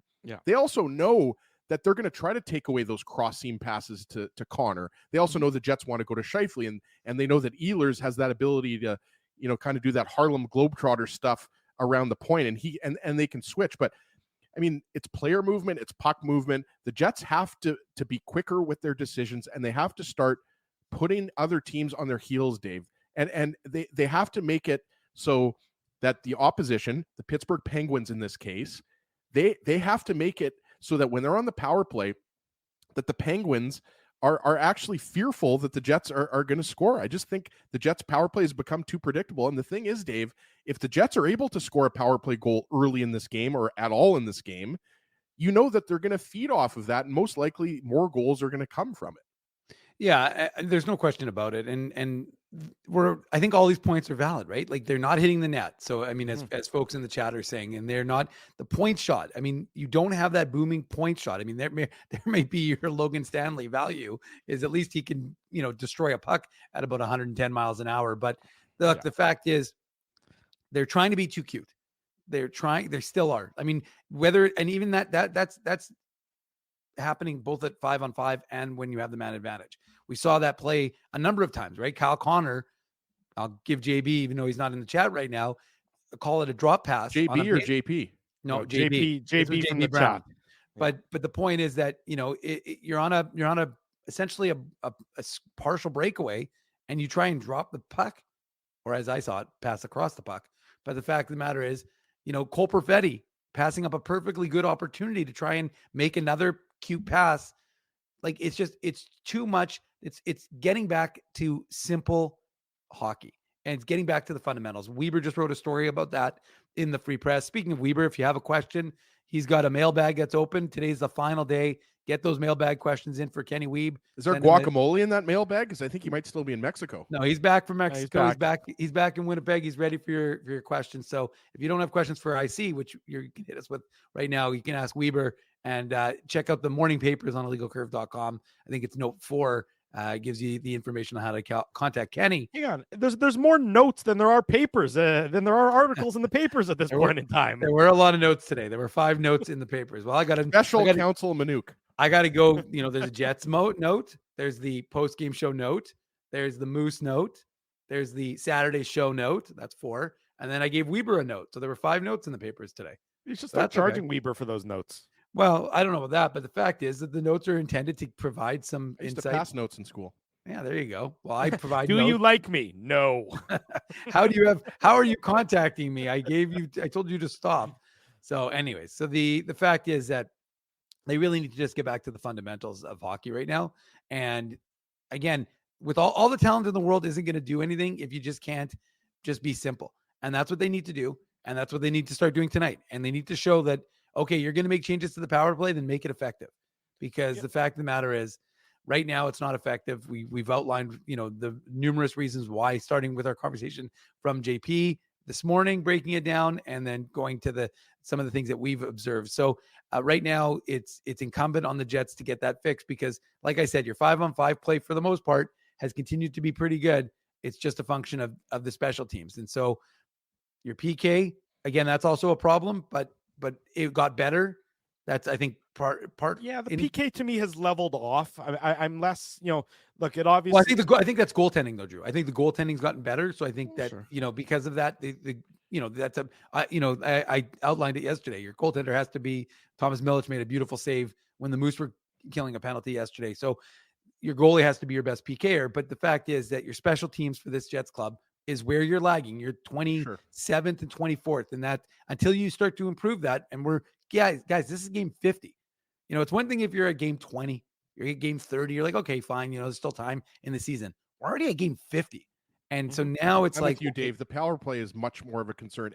And to Drew's point about, the Brendan Dillon, match penalty. I mean, that's recency bias, right? Like Brendan Dillon, first of all, 5-minute major. I mean, you almost always expect to be scored on, right? Like the stats are when you give a team a 5-minute penalty, but Brendan Dillon is also one of your best penalty killers, right? Mm-hmm. So, I mean, I just think that recency bias, I mean, the penalty kill, the don't get me wrong, Drew, the penalty kill for the Jets has not been sublime. It hasn't been good, but the first 3.5 minutes. So I mean, Yeah. go back to Tuesday Just night. over The first three. three Just and a over half three. minutes, or just over 3 minutes of that penalty kill, was pretty damn good. Then the Jets. I mean, I chalk it up to really bad bounces more than anything the Penguins did tremendously well on their PK. Those weren't beautiful goals. No, they No. weren't. It's not like they were beating the Jets PK, with seam passes, or the Jets gap, or the Jets structure on their PK was poor in those instances. They were, good bounces to the Penguins. This, bad bounces from a Jets perspective that the Penguins took advantage of. So full credit to them. But I saw more good in the Jets PK, and I saw a lot of good in the Jets PK on Thursday night as well. Yep. They didn't give up. If I'm not mistaken, I think it was the one shorthanded goal and the 3 5-on-5 goals. So the Jets PK on Thursday night against Philly was also pretty steady, pretty well structured. So if you had to rate my concern level with the power play is exponentially higher than it is no with the question. penalty kill. That's why I think, there's even more pressure on the Jets to get it going. And I like, again, this is just a gut feeling, boys. Again, I'm not going to pull out the Ginsburg guarantee. I'm pulling out nice to see Philly Danger is in Thailand. Yes. Ever been to Thailand? My wife Naomi has been to Thailand and she loved it. So awesome. Philly's doing a lot better than we are, boys. Like Philly the city or Philly Danger? Philly Danger. Okay. What about Philly Dan? Yeah. By the way, Shout out Philly to Dan. Philly Dan. Shout out. Philly Dan was in the chat on Thursday. Nice. Yeah. Yeah. For anybody who isn't a longtime Dave listener explained it already. viewer, You weren't here. Yeah. Dave explained it yeah, already. we met Philly Move on. and Philly Dan Flannery. His name's Dan Flannery. It's not Philly Dan. What was that, 2014 in Vegas? Yeah, Hart I Barbara. think we did some tequila shots in Planet Hollywood, didn't we? Patron specifically, actually. Whoa, Not me. Patron. Who's living Not on me. the top shelf? Not me. Not Don Farber- Julio? I thought it That was Don Farber- Julio. That was Farber, Ginsburg, and Philly Dan. And let's just say of the four, there was only one who was not sick. Yeah, I puked. I've never been good with tequila. Tequila doesn't. I mean, obviously, earlier this week, everything was going we through get me. it. We understood that. You don't need to keep saying it. We get it. You were ill. It's fine. It happens. Man, but back to the power play, guys. I mean, like, look, the Jets could easily win tonight's game and not score on the power play, but I think it's gotten to a point. Like everybody knows the number 1 for their last 30. It's got to a point where it's kind of put up or shut up, right? Like it's enough kind of saying the Jets need to do this. The Jets need to do that. We're just the Illegal Curve hockey show here. We're just the Illegal Curve chat. Like these guys are paid millions of dollars, to score goals on the power play. The coaching staff has to figure out, like Brad Lauer, Rick Bowness, the whole coaching staff, they need to figure out how to get this on the right track. And I mean, tonight is as good a night as any, right, Dave, to get the power play going here. Yeah, there's no question about that, Ezzy. And so we'll see what happens, and we'll see if they're able to get this ship turned around. But yeah, like Ez says, this is no question that this is the night to do it. You got a Pittsburgh team, even though, again, like I said, they're on the outside looking in. They want these points, especially having gone to Minnesota and lost to the Wild yesterday. So they know they don't want to lose 2 games in a row. But ultimately, from a Jets perspective, you need the first period is the most. I don't want to say this. I'm not going to be hyperbolic and say this is the most important first period of the season, but it is a very important first period for this Winnipeg Jets club.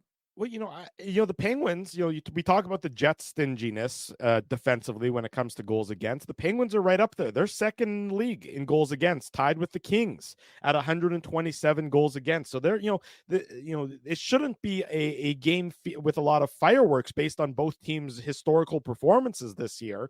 The Jets have scored 8 more goals than the Penguins. The Penguins have given up 12 more goals than the Jets. But both of these teams are very stingy defensively. And that's why, this is why I think the attention to detail obviously matters. There it is. Everybody drink, take a shot. I said it. It's been a while, Dave, since we've heard the attention to detail.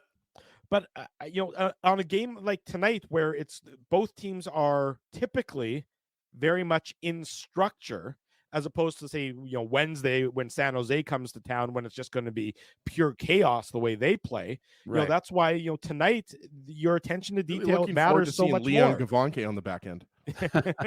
Then you go to Germany to go see Mannheim Adler or whatever the hell their team name is. That's true.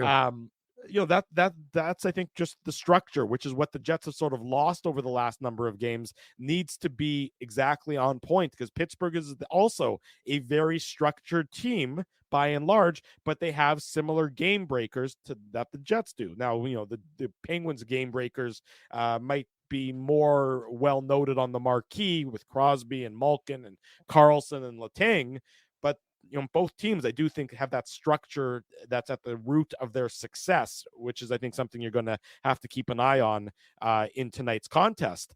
I want to go back for a brief minute, because on my second screen here, it's practice, so it doesn't mean anything, but I have Monahan, Velarde, and Perfetti. The Jets tweeted out a video of them, or a GIF of them, moving around the three.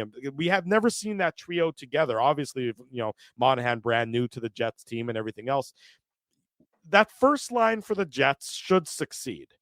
Ehlers, Connor, and Scheifele should be a successful line. That should be a dangerous line that plays with a lot of speed and can do a lot off the rush and everything else. That second line is really, to me, going to be very interesting. Anytime you sort of throw 3 guys together for the first time and you're not really sure what you've got there, it's something that I'm paying a fair bit of attention to keep an eye on. Yeah, I agree with you. And I think that, again, like I said, I think Perfetti is going to be, I think he's going to enjoy playing with these two guys. I think from what I've seen, and again, limited sample size watching Sean Monahan, but I do like he seems cerebral like Perfetti. And I think he'll maybe work well with him. And Velarde is a big body who has good hands. So I think the three of them, they might just have to decide who's going to be the shooter of that line. That might be the problem. Perfetti might have to start taking some shots. But honestly, I really think there is some potential there. I do like that idea.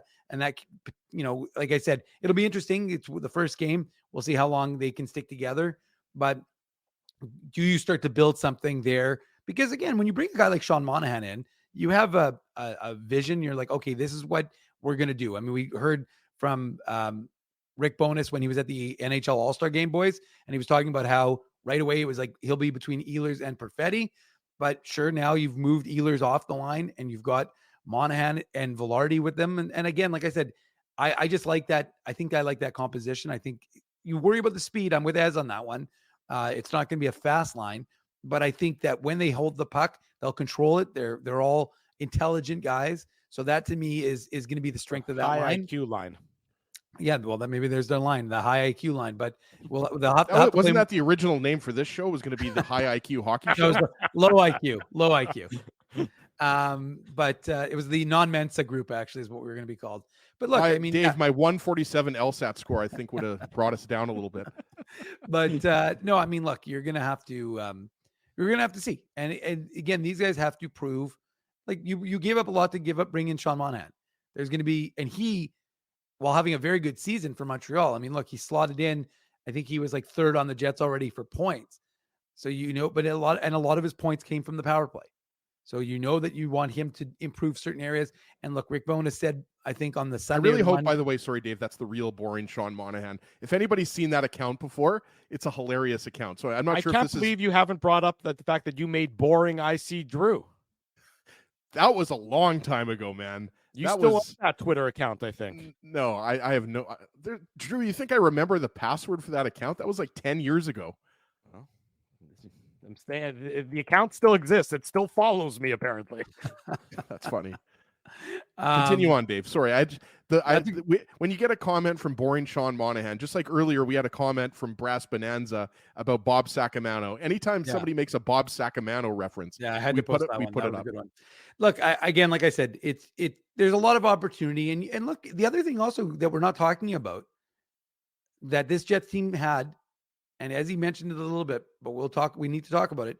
It's great to talk about the top two lines. It's the other two lines that we have to focus on too. And Drew, you mentioned this about the four coming in waves, but like you need to see something from that fourth line. That's not a bad fourth line. When you can run out Nemestikov, Iafallo, and Barron, like that's a very solid fourth line. And look, we saw some good things from those guys when they had opportunities. So we want to see more from that line. You need Lowry and Niederreiter. I mean, we talked about it in that game. While it felt like the game was over at 3-0, Niederreiter scores that goal to make it 3-1 versus giving up a goal, to make it a 4-0 at that point. Yeah. And it's not going in. We talked about it. Niederreiter hasn't scored a goal in 14 or 15 games. But ultimately, you need all of these lines because that's how you won. You didn't just win because Mark Scheifele scored or Nicola Ehlers scored or Cole Perfetti scored or Gabriel Velarde scored. You won because Axel Janssen-Fjällby was scoring for you. Dominic Toninato was scoring for you. Morgan Barron was scoring for you. Mason Appleton was scoring for you. That's what you need. If you want to be a team, you have to have all of your lines scoring. Now, you want your big dogs to really drag you in, but you're also going to need all those complementary lines to be doing their thing as well. There you go. When we come back for the Pittsburgh perspective, Seth Rorabaugh from the Pittsburgh Tribune Review joins us on the Illegal Curve Hockey Show.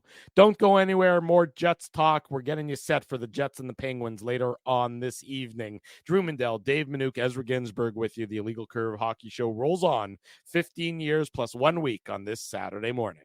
Commercial free from here to the conclusion. We welcome you back to the Illegal Curve Hockey Show. Drew Mandel, Dave Minuk, Ezra Ginsburg talking about the Jets and the Penguins. That's going to happen later tonight in downtown Winnipeg. And then, of course, the Illegal Curve post-game show right around that 8:45 p.m. or so mark tonight to talk about everything that goes on in downtown Winnipeg for the Pittsburgh Penguins perspective. Say that 3 times fast. From the Pittsburgh Tribune Review, we welcome back to the Illegal Curve Hockey Show our good friend Seth Rorabaugh. The OG. Seth is an OG. We had him on 15 years ago. We just celebrated 15 years, Seth, so we had to bring you on. I saw you guys celebrating your 15th anniversary, so congratulations. That's pretty cool. And speaking from experience, having longevity in this business is something to celebrate. So, way to go, guys. Thank you, Seth. Appreciate that. Talking longevity is a good way to describe the Pittsburgh Penguins. Certainly some of the core members of that team have been there for a long period of time. You think Penguins, you think Crosby, you think Malkin, you think Letang. Typically, you think playoffs. You didn't last year. And if the season ended today, unfortunately for those in Western Pennsylvania, it doesn't. You also wouldn't think playoffs this year.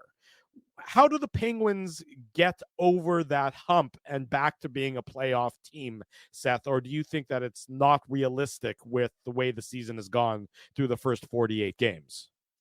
Well, to this point of the season, they've largely just been a 500 team. And by that, I mean, it's like, okay, they might win 1 or 2 games here or there. Then they lose 1, 2, 3 games here and there. It's been very little traction in a good sense or a bad sense for this team this season. It's largely just been a mediocre 500 team. So, frankly, I think the biggest obstacle for them or impediment for them this season has been their power play. I mean, it's as of last week, it was like 31st in the league or something like that. I don't know where it is as of today, but it should be much better than it is, to be blunt.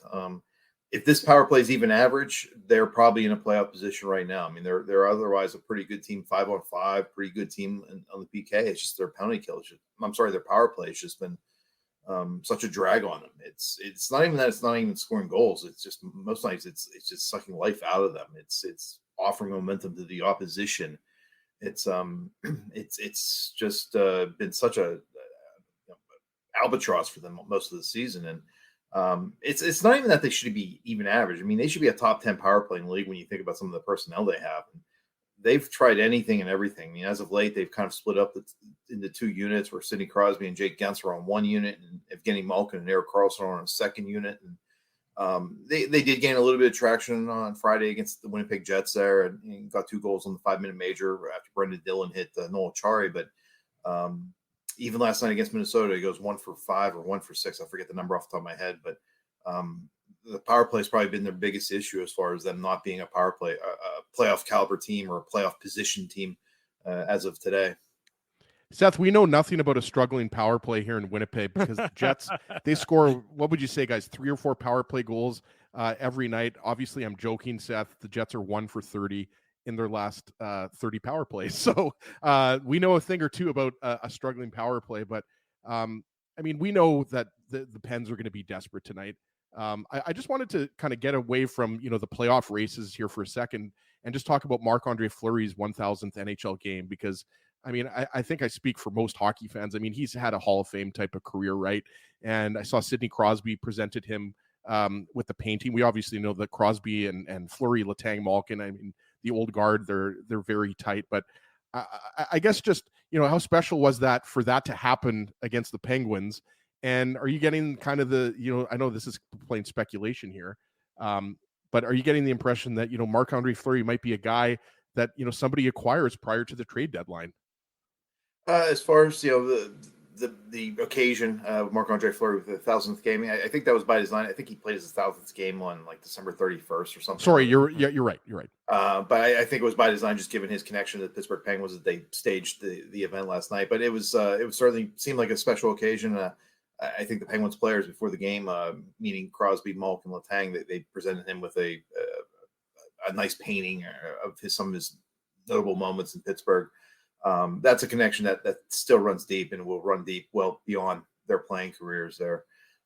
He's still a very, very popular person here. In fact, when the Minnesota Wild came into Pittsburgh on December 18th, he didn't start. And when they announced Philip Gustafson was the starting goaltender, there were a lot of boos. So, I mean, he's still a very popular figure here. As far as him being on the move, I mean, the Wild really don't look like, they're in going to be a playoff team this year. I think I saw something the other day. They probably would have to pay like $730 with a winning percentage to get into the playoffs or get into a playoff position. That's a tall order, especially for a roster that's maybe somewhat limited. So if he's on the move, you would presume like that would be something that he could, he would be open to. My only concern there is he's expressed concern in the years past, especially the last few years, that he and his family have been on the move quite a bit. He's got 3 children. That has indicated that might be something that might lead to him being retired after this season. He just doesn't want to move and set up shop in a new city and everything like that. So, and he and Bill Guerin have a pretty good relationship going back to when they were teammates with the Pittsburgh Penguins in 2009, 2010. That I think Bill Guerin would acquiesce to Marc-Andre Fleury's family situation or preferences. So let's put it this way: if Marc-Andre Fleury was on the open market, you wouldn't have any shortage of suitors. I just think a lot of it comes down to Marc-Andre Fleury's preferences, just based on his family.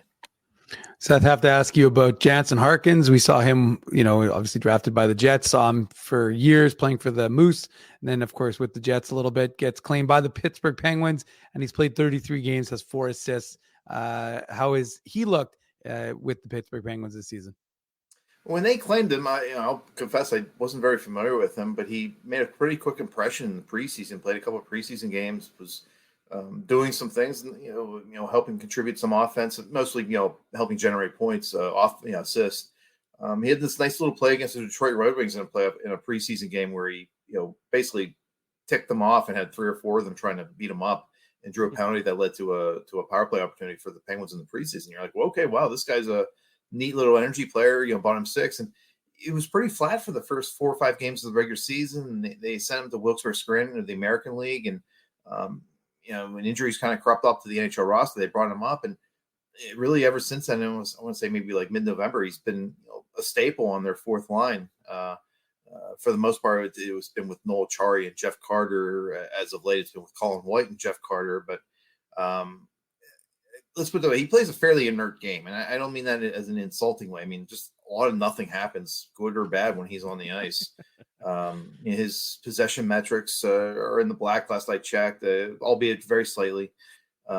He has a couple of assists, and they've been pretty good assists, pretty heady plays he made sometime maybe between Christmas and New Year's. But other than that, the contributions have been somewhat limited in terms of what you might see with the naked eye. But for the most part, they seem satisfied with him just in terms of being maybe a low event player. And like I said, nothing good or bad seems to happen when he's on the ice. And this is a team that's, going back to last year, the bottom six has been a problem for them. So being a low event player is, probably going to get you in the lineup for this team. And again, overall, their bottom six has been, less than overwhelming, I guess you could say.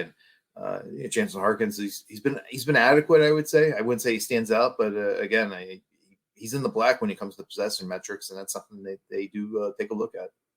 Seth Roba of the Pittsburgh Tribune Review is our guest on the Illegal Curve Hockey Show. The Jets and the Penguins later tonight in downtown Winnipeg, rematch of Tuesday's game. Seth, you look at the two teams are at the top of the NHL in terms of goals against. You have the Jets, number one, having given up 115 goals, and then the Penguins are tied with the Kings there in second spot at 127.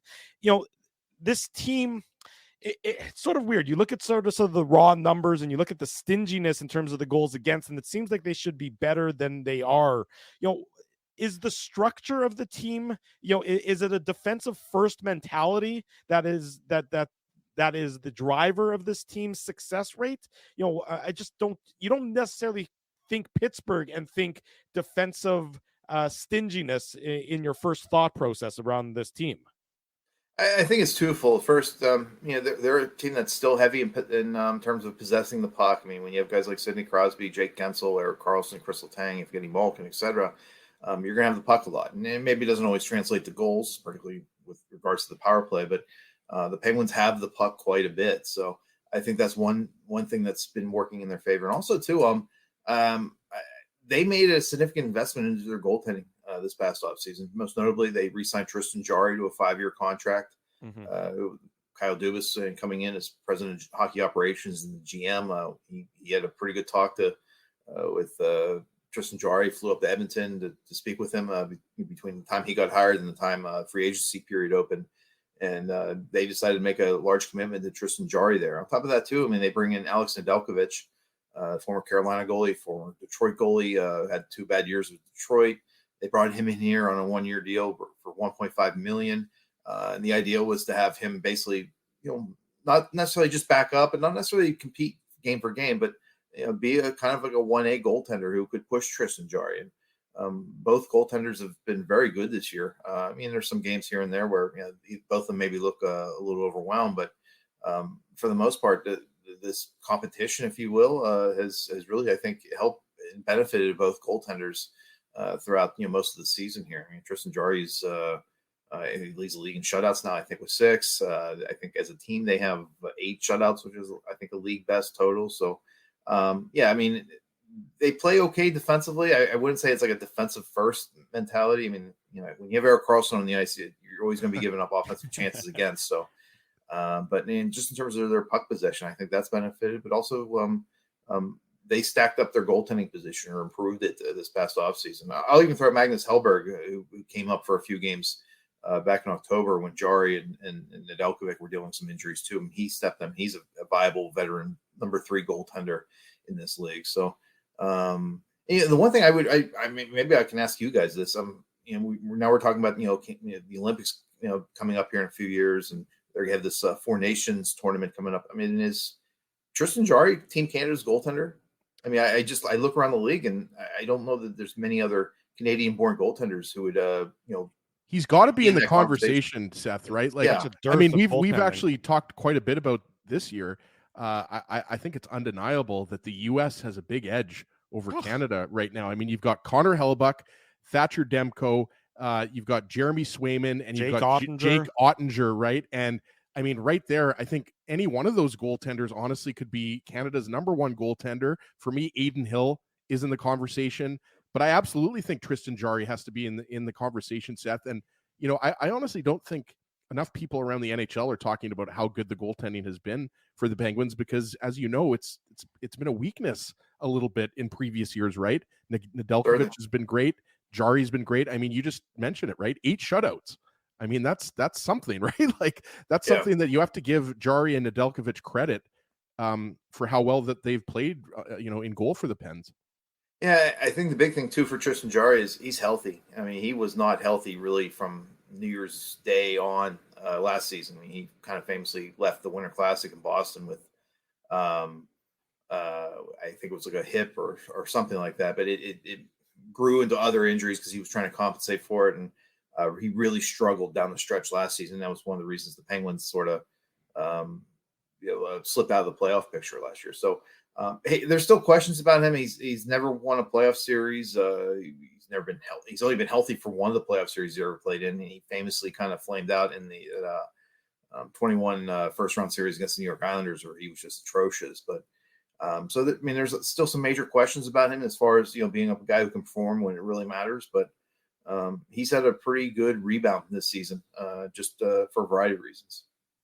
Yeah, another guy I just wanted to throw out there too. I think Drew's got a question, but Connor Ingram, what he's doing with the Coyotes, that's another guy that's been thrown out there as an option for Team Canada at that Four Nations tournament or the Olympics. But yeah, it's definitely the days of Carey Price, Marty Brodeur, Roberto Luongo. I mean, those days are long gone, Seth. Certainly. I mean, we certainly don't know where Russia is going to be standing in terms of the Olympic participation or any kind of Olympic participation. But look at the Russian goaltenders that have cropped up in recent years. Ilya Shesterkin, Sorokin with the New York Islanders, Vasilevsky with the Tampa Bay Lightning. So there's something to be said for the Russians kind of taking over the position as well, I would say. Seth, got to ask you about Sidney Crosby. I mean, 28 goals in 48 games. I mean, he's back to, 2014, 15, or maybe it was 15, 16 levels where he could score 40 goals easily this season. What is different in his game this year that, he hasn't been there the last few years?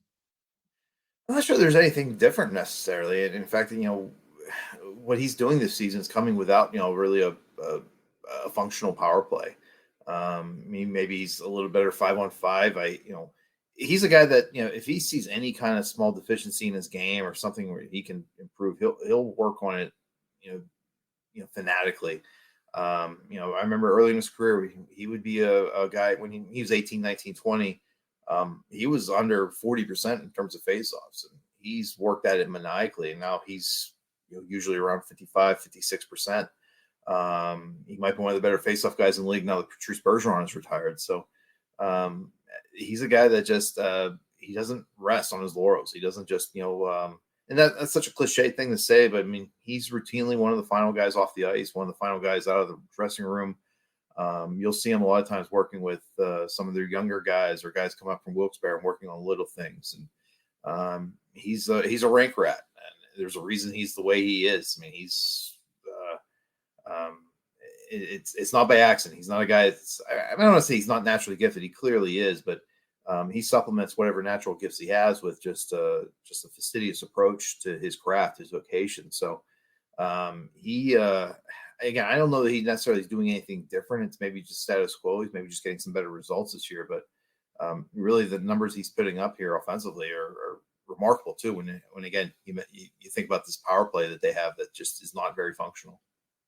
Seth, anytime there's a pending unrestricted free agent on a non-playoff team, his name automatically gets mentioned when it comes to the trade deadline. That, of course, leads me to my query about Jake Guentzel, who is going to be 30 years old at the start of next year, which actually makes him sort of a younger player on this Penguins team. What do the Penguins do with Jake Guentzel? Because it seems like trading him, while it may recoup some young assets, I don't know that young assets are what the Penguins need right now, given where they are, given with Crosby and Malkin still under contract. Is Guentzel going to be a candidate to be signed, or do you expect to see him dealt at the deadline? I thought you guys were going to ask me about Chad Ruhwedel, who is a pending free agent, but I guess we could talk about Guentzel next. He'll be the next question we ask. Jake Guentzel. I think Kyle Dubas is willing to give this team the next 3-4 weeks to kind of figure out where it is, and then they can move forward with Jake Guentzel one way or another. As far as any kind of potential return on a trade, I think you need to get NHL ready assets back, a draft pick or maybe a prospect who's still playing junior or whatever. That's not going to help this team right now or in the immediate sense. I mean, they are in the business of competing for, if it doesn't happen this year, they're still in the business of competing for a Stanley Cup or a playoff position next season. So you would need to get back at least a top six prospect, a top prospect who's a top six forward, I would argue, as the starting point of what you get back.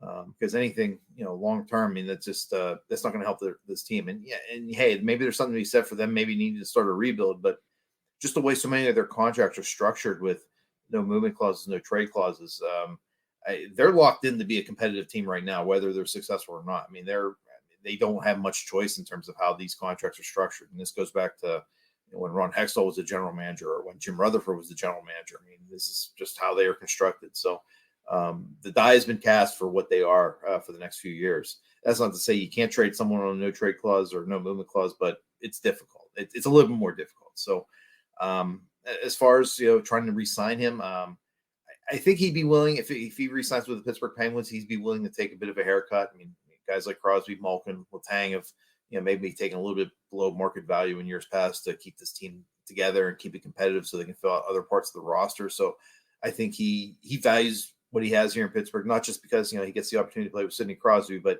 I think he's very comfortable just with his life here.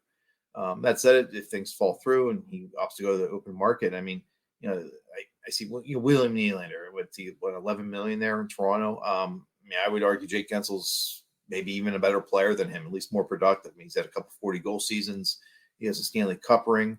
He was a vital component of that 2017 Stanley Cup championship here in Pittsburgh. He set a couple goal-scoring records for rookies that year. This is a guy who's a proven performer through and through.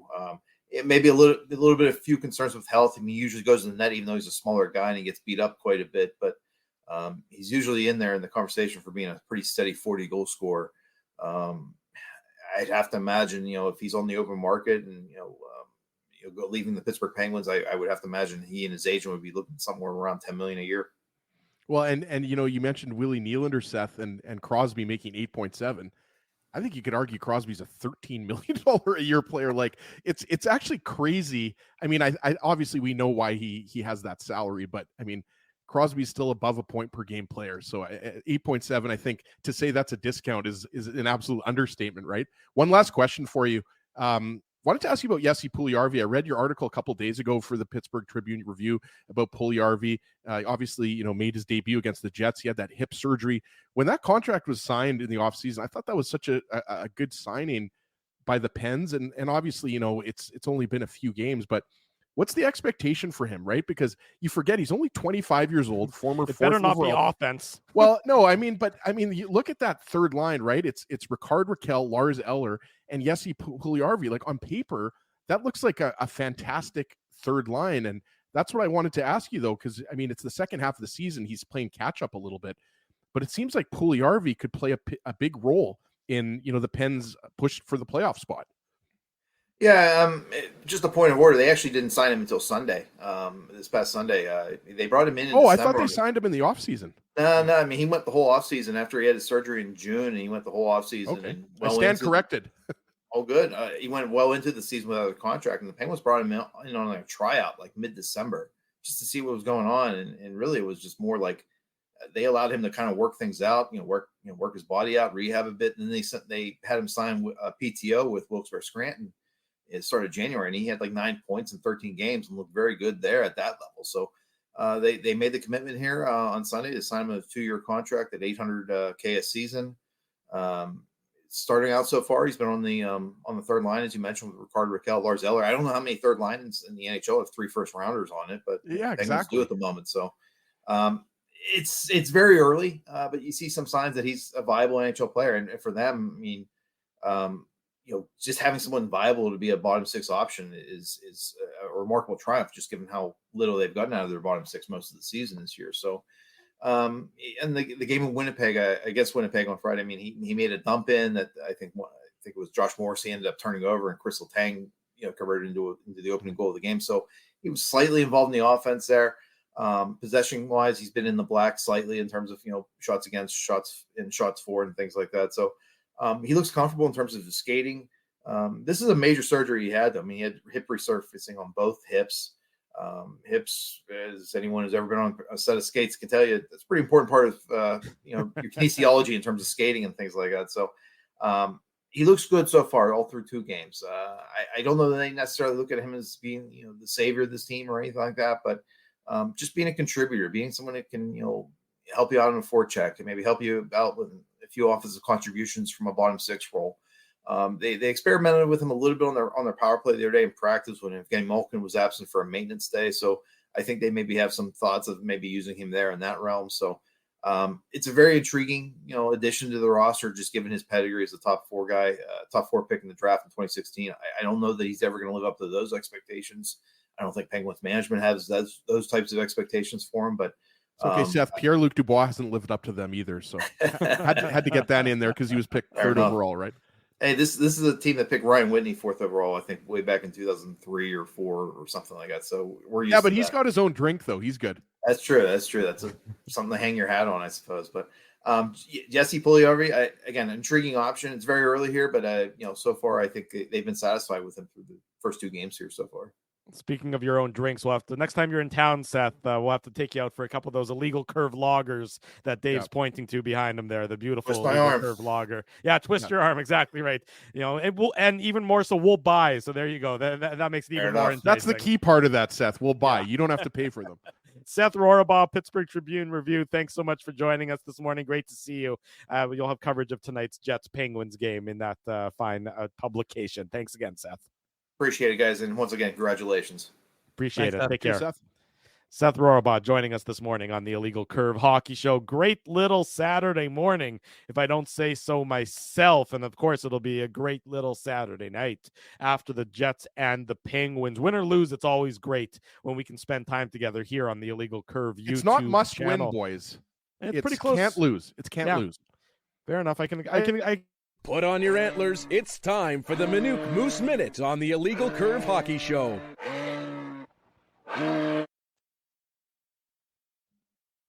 What folks don't actually. I was going to tee you up for that, and then you interrupted me. I was all set to tee up, saying it was the first time the Moose have been in action since the end of the AHL All-Star break. Yeah. Last night, speaking of Ezzy and nausea, the camera angle in Grand Rapids had Dave feeling a little bit green around the gills, and then you start over? Interrupt me instead.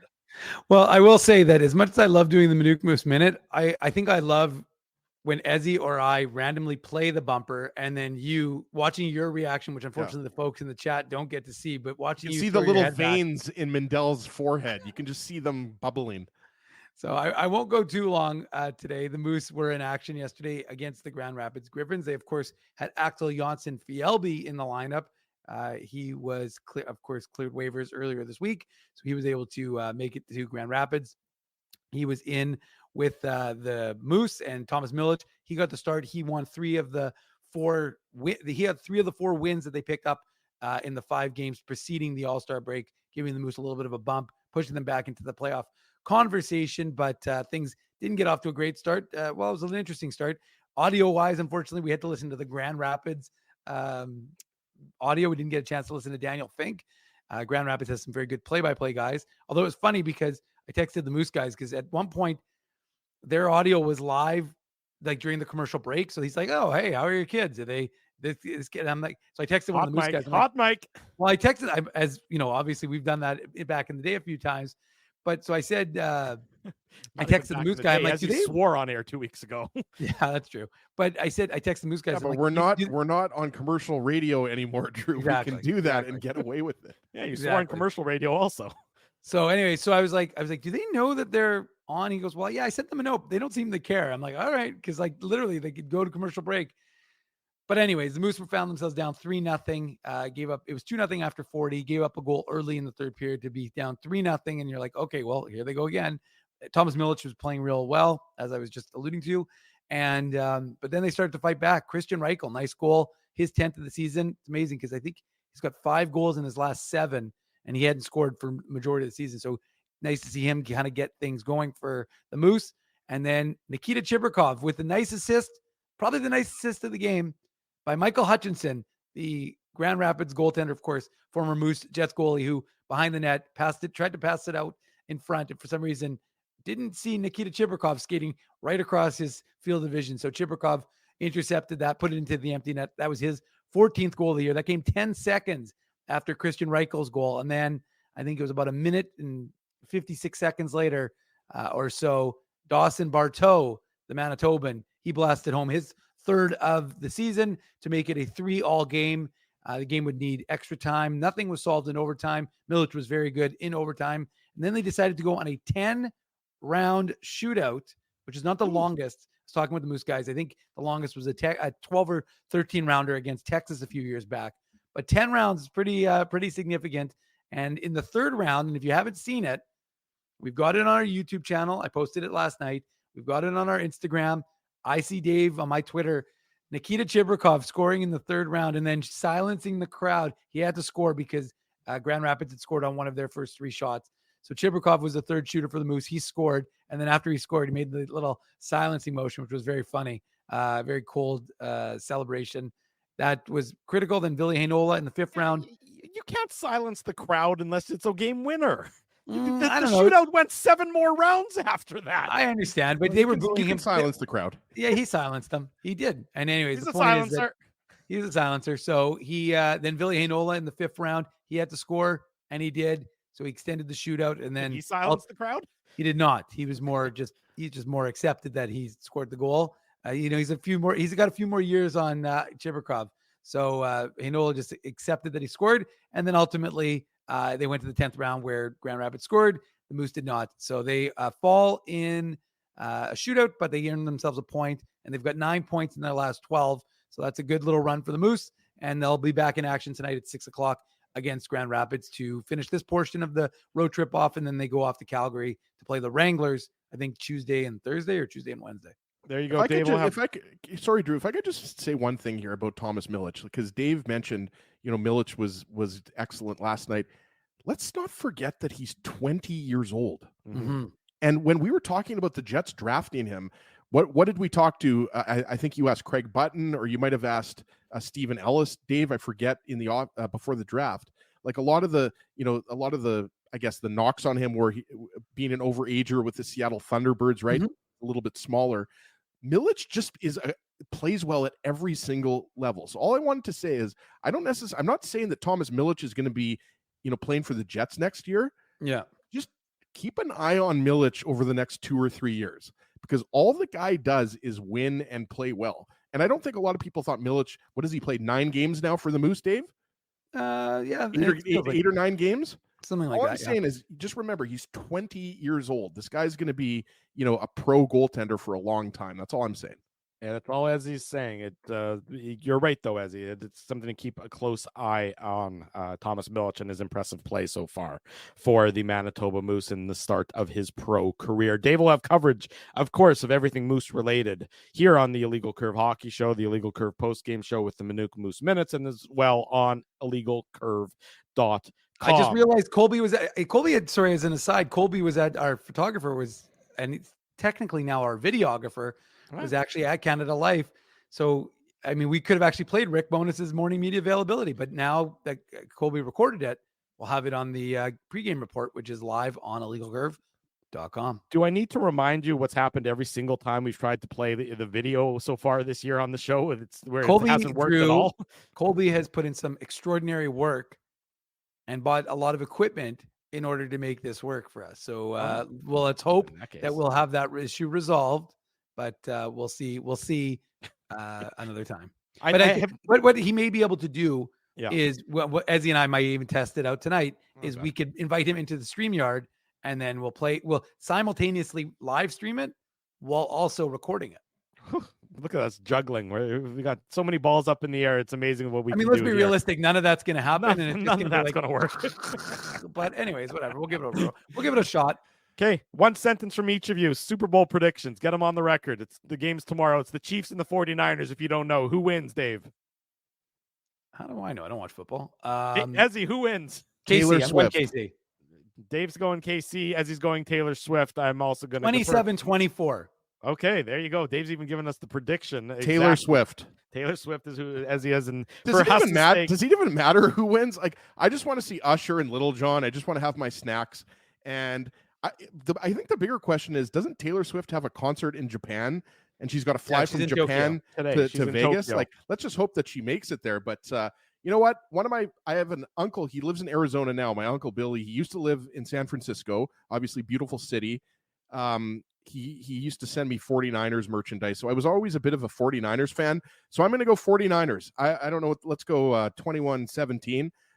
But I feel bad saying that because Huss is a big Chiefs fan, and he obviously wants the Chiefs to win. But I'll go Niners. Okay, Dave says 40. Dave says Chiefs.